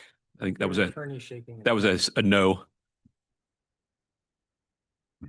Have to look, but I think it's outside the SSD, and the SSD was very narrowly tailored, so we just have to look at. Yeah, I mean, as I said, I didn't think it was a yes, but I had to ask because that would be a great funding mechanism and maybe this is a 2 or 3 year down the line project that we can relook at how that SSD is worded and rescope it so that it can be used for vehicular and pedestrian safety improvements or whatever that winds up being, because we've had multiple pedestrian strikes around the tank farms, including a death. And so, yeah, it's worth looking at, but I agree, rolling it into the mobility plan and then getting a preliminary engineering done like we do with all the other projects would be a good one. And then whatever funding mechanisms come available, whether it's through that or through, other stuff, having all these shovel-ready projects is important. So, but yeah, it's an area that does need to be looked at. I'm gonna correct that. Chuck and I are talking about that might be in the SSD area. Let us look at it and see. That area is in the SSD. I think the question is, could we add sidewalks using the SSD money? Yeah, I want to say I feel. Let me put a pin in that, but I don't want to say. Yeah, please look at it and tell us after you've looked at it. I'm not expecting a yes, but I would like to look at it. So. Yeah, I remember I was told in the past that we weren't able to do sidewalks, only roads. Yeah, that might have been SPLOST money. Maybe might be the It was the SSD. SSD. I specifically asked. It was our old city manager, but hopefully he was wrong. Well, let Cecil look at it, and maybe there's, I don't know if we have any money available in the SSD right now, but I think that could also be a future funding source for things in this area. Councilmember Armistead? Yeah, if that's the case, I would hate to use grant money for something that we could fund another way. And I agree, this is a need, but there's so much need. I struggle a little bit with how we pick the next project. Also, what's the funding cycle for the CDBG grants? When do we have to decide? It's not really fixed, and it's kind of a question mark right now. It's federal Typically money. Typically it opens between like March and May, and applications close around like June, July. They haven't released the dates for next year yet. That's just when the 2025 dates were. And do you have any kind of ranking for need in? Some of them are prioritized. I don't remember if any sidewalk projects were prioritized. They were mostly trail projects or road diets. I think it might be helpful to send, if you can remember, send the council a copy of the mobility plan again, because it's been a while since I think we've even looked at it, and there might be things that we don't care about anymore. I doubt it, but Also quite a few things that we've already either done. done. Yeah, and I remember it did prioritize, and we spent a lot of time on that. A lot of our sidewalk projects we were able to either start or knock out in-house. And did residential intersection projects as well. Thank you. Councilmember Ray? Yeah, Councilwoman Carey kind of beat me to it, but I think especially for the sidewalk projects, even if it's their own subset, like any sort of methodology of prioritizing them in terms of most used routes or what they connect you to, or by connecting these two sidewalks, it actually connects like the whole city. Things like that would be very helpful for this. Warren, I think this is absolutely a place we need a sidewalk, and I'm in favor of it. I just don't want to make the call without understanding other priorities. So adding it to the mobility plan and then seeing, it could be that, hey, we had a pedestrian death here and that should prioritize it highest of all. I'm okay with that. I just want to better understand it. And yeah, I don't know that anyone laments our lack of sidewalk money more than me. So I think anything we can do to find ways to fund that through the SSD and through CDBG, but I think that priority list and understanding if the SSD funds in those areas can help fund those sidewalks would be very helpful moving forward. And then I think last comment is if we ever redo our SPLOST kind of funding mechanism, maybe not tying our hands so strongly to the percentage that has to go to roads, so we can be a bit more flexible in things like this would be helpful as well. So yeah, Warren, I guess for you, what I would be very curious in, if you could dig up the exact cost of the engineering, I think that would be helpful too, because it could be for something like this, it might be $5,000 just to get the engineering cost, and that could just be worth having. And if we could see, here's the sidewalk projects we want to do and the approximate engineering cost we think to do that upfront study, that would also be good to say, hey, maybe we just lump these 5 together this year so that we're ready for these grants as they come along. So I guess my ask of you, Warren, would be a bit more definitive of what the cost would be, as well as we get this on the mobility plan and try to understand that prioritization. Councilmember Henshaw? Yeah, I had 2 things that popped into my head. I know the mosque obviously has delayed their project, and I don't know what the status of that is, but would they be, that's a fairly major thing requiring LDPs, and would they be required to install sidewalks, at least along their portion? So that would cover not a good chunk of it, but it would cover at least some of it from Tilly Mill down to however, it's a half a block. It's a starting point. So, and I just don't know we can get into that later. The other thing is, and this is a legal question and me being probably too clever, but, we have a percentage of our budget, SPLOST budget, allocated to road work. But if we decide to narrow a road under the guise of SPLOST, and we use the funds to, redefine the scope of the road by repaving it slightly narrower, and then we use alternative funds for the actual sidewalk construction, but can we sort of somehow piggyback those together? Anyway, that's not for tonight, but that's just something that popped into my head that would be worth potentially exploring. I think that's worth exploring somewhere else. Yeah, as I said, but I had to get it out before the thought left my head. So that was it. Anything else?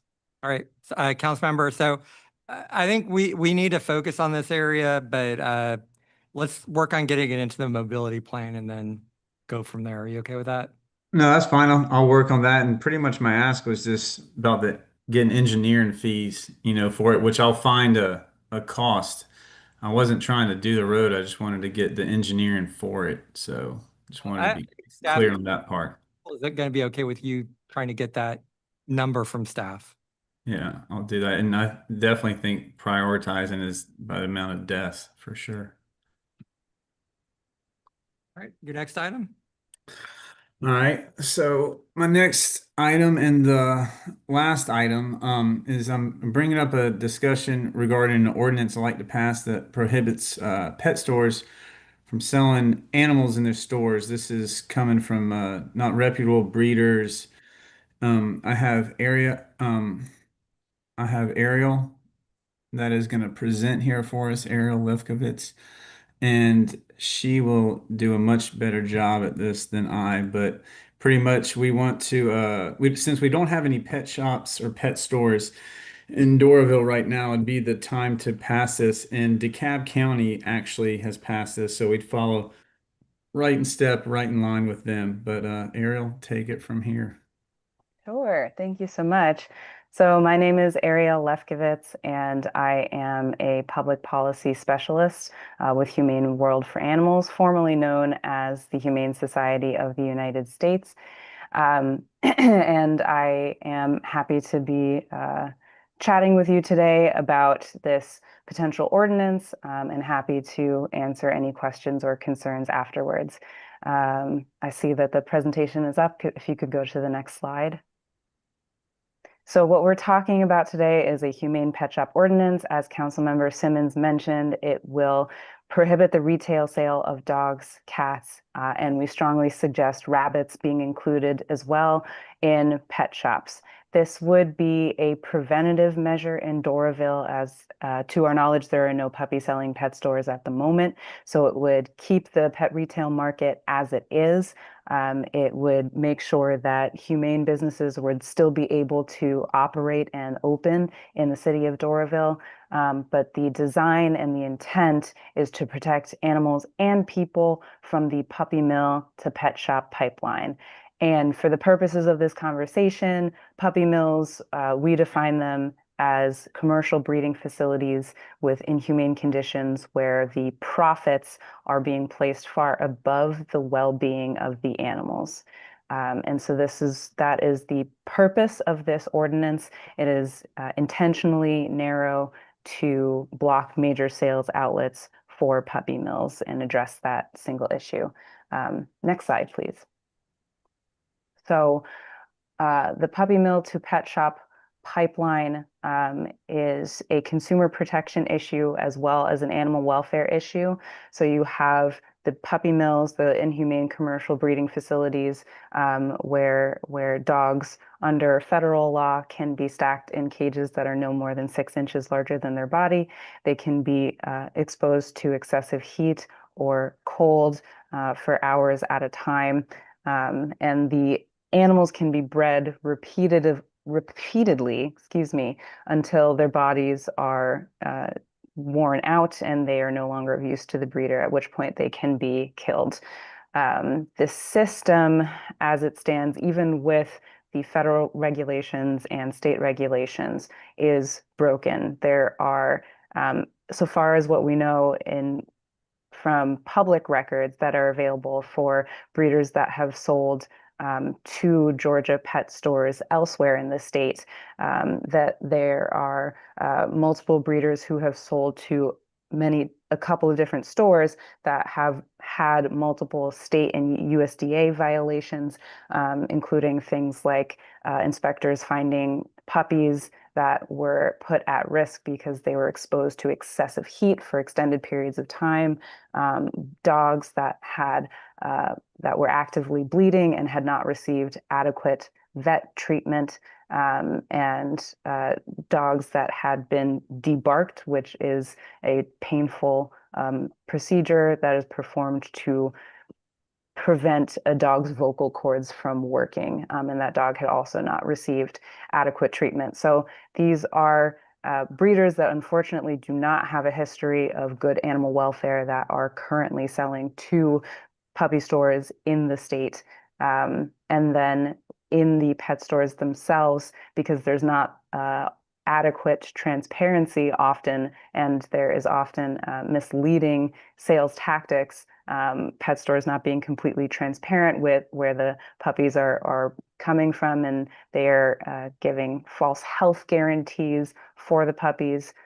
So you have sick puppies often being sold for thousands of dollars to consumers who might experience additional financial strain if they have high veterinary bills on top of the cost of the puppy, or emotional heartbreak if that puppy unfortunately dies, which is a story that we have seen one too many times across the country. And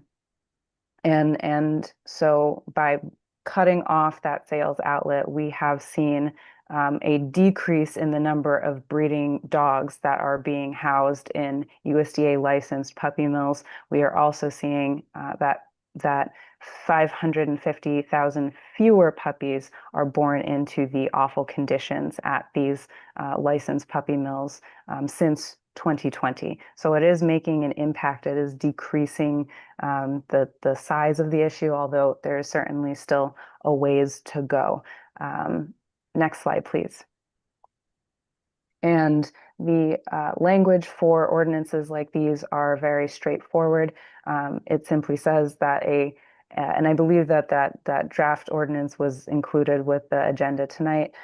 So it shall be unlawful for a retail store to sell or offer for sale a dog or cat or rabbit. So there are local advocates who strongly recommend the inclusion of rabbits in an ordinance like this. Petco and PetSmart in Georgia, I believe, have recently opted to no longer sell rabbits due to public pressure, or not just in Georgia, sorry, nationwide, I should say.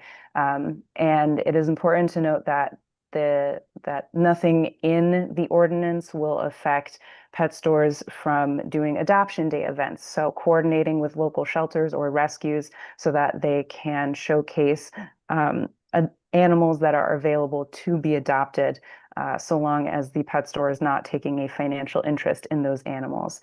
And residents will continue to be able to find the pet of their choice through those animal shelters, through those rescues, and also through responsible breeders who are selling directly to the public, who are proud to show where that animal, both the puppy and the parents, were bred and raised.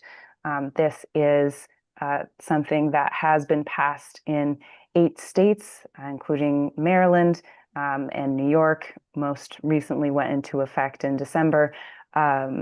And in Georgia itself, I believe it's 14 cities and counties have passed this as well, including Dunwoody, Atlanta, and several others.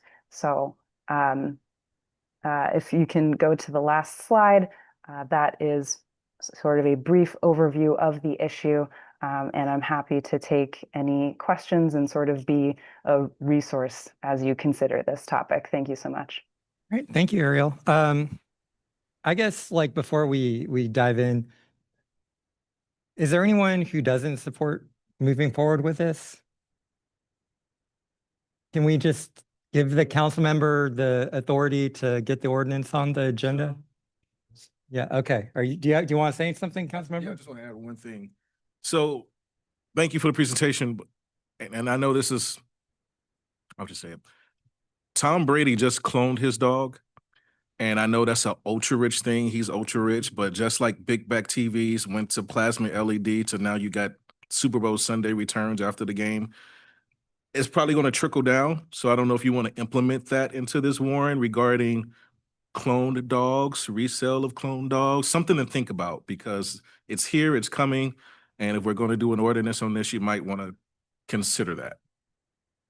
I guess my opinion on that is if someone's going to pay $100,000 to clone their dog, they're probably not going to try to sell it at the pet store. No, it's actually gone down. You can freeze their DNA for like $1,500 and then wait for the stuff to go down where I think it's down to 50,000 now, maybe down to 30. Ariel, you might want to pipe in on this, but I know it was 50,000 a few years ago. I think we're good with you moving forward with this. Cool. Sounds So good. include cloning and have that discussion next time. Sounds good. I think I'm gonna put all my agenda items at the end of a long meeting. All right, great. All right. Well, we do have a executive session after this. So Ariel, thank you for your presentation. Appreciate it. We have an executive session. So before that, see if there's any council comments. Councilmember Simmons, do you have anything? Sorry, couldn't get to the button as fast. No comments. Thank you. Okay. Councilmember Henshaw? Just want to say to all the people that ran, thank you. It's hard work to run for office. Shaking hands, knocking on doors, and talking to people is not easy, but it's sort of the bedrock of America. So yeah, that's thank you all who participated and put in the work. Thank you. Councilmember Evans? Congratulations to everyone that was reelected. Chris, myself, thank you for trusting us to continue to do the work in Doraville, and Warren as well. I also want to say congratulations to Tom Hart and John Maloney and thank them for being a part. They've both accepted to be a part of the Historic Planning Committee of Historical Society. It's a long name, but a lot of preserving of the history of Doraville, and glad to have them on board. And also, Chief, I got word that the lights on the Peachtree Boulevard are back active. Thank you. All right. Councilmember Kuntz. I want to congratulate MD Nasser. This will be back on our board and or back on the council. And hopefully well, I know he's going to really do a good job. And I feel like I'm leaving my seat in good hands. And also wanted to congratulate Merely Players for a successful first play opening. And it was fantastic.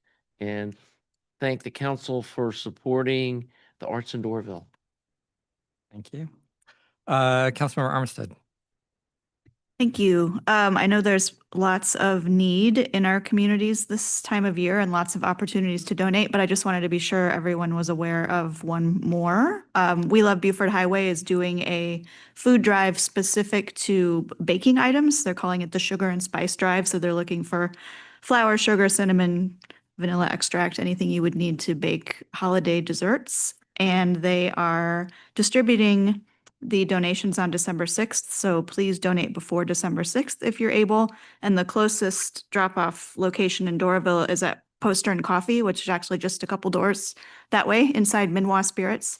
So please donate if you can. Thank you. Councilmember Ray. Yeah, thank you. The government looks set to be reopened. Unfortunately, it was without really any real concessions before the Democrats caved. What that means is SNAP benefits should be coming back, but also healthcare premiums are going to be doubling for the majority of people. I just wanted to encourage anyone listening, please try to donate to food drives if you can. Doraville's having one. Carrie just mentioned We Love Buford Highway. They've got the current one, but also just a general one they always have to feed the community. There's Atlanta Community Food Bank, and I understand times can be tough and maybe you don't have money to donate, but also Atlanta Community Food Bank has volunteer opportunities where you can go and help pack up boxes along an assembly line. I've got to do that before. It's a really good team-based activity. So anyone out there listening who can spare, please try to help. Times are going to get tough for people. So thank you. Thank you. All right.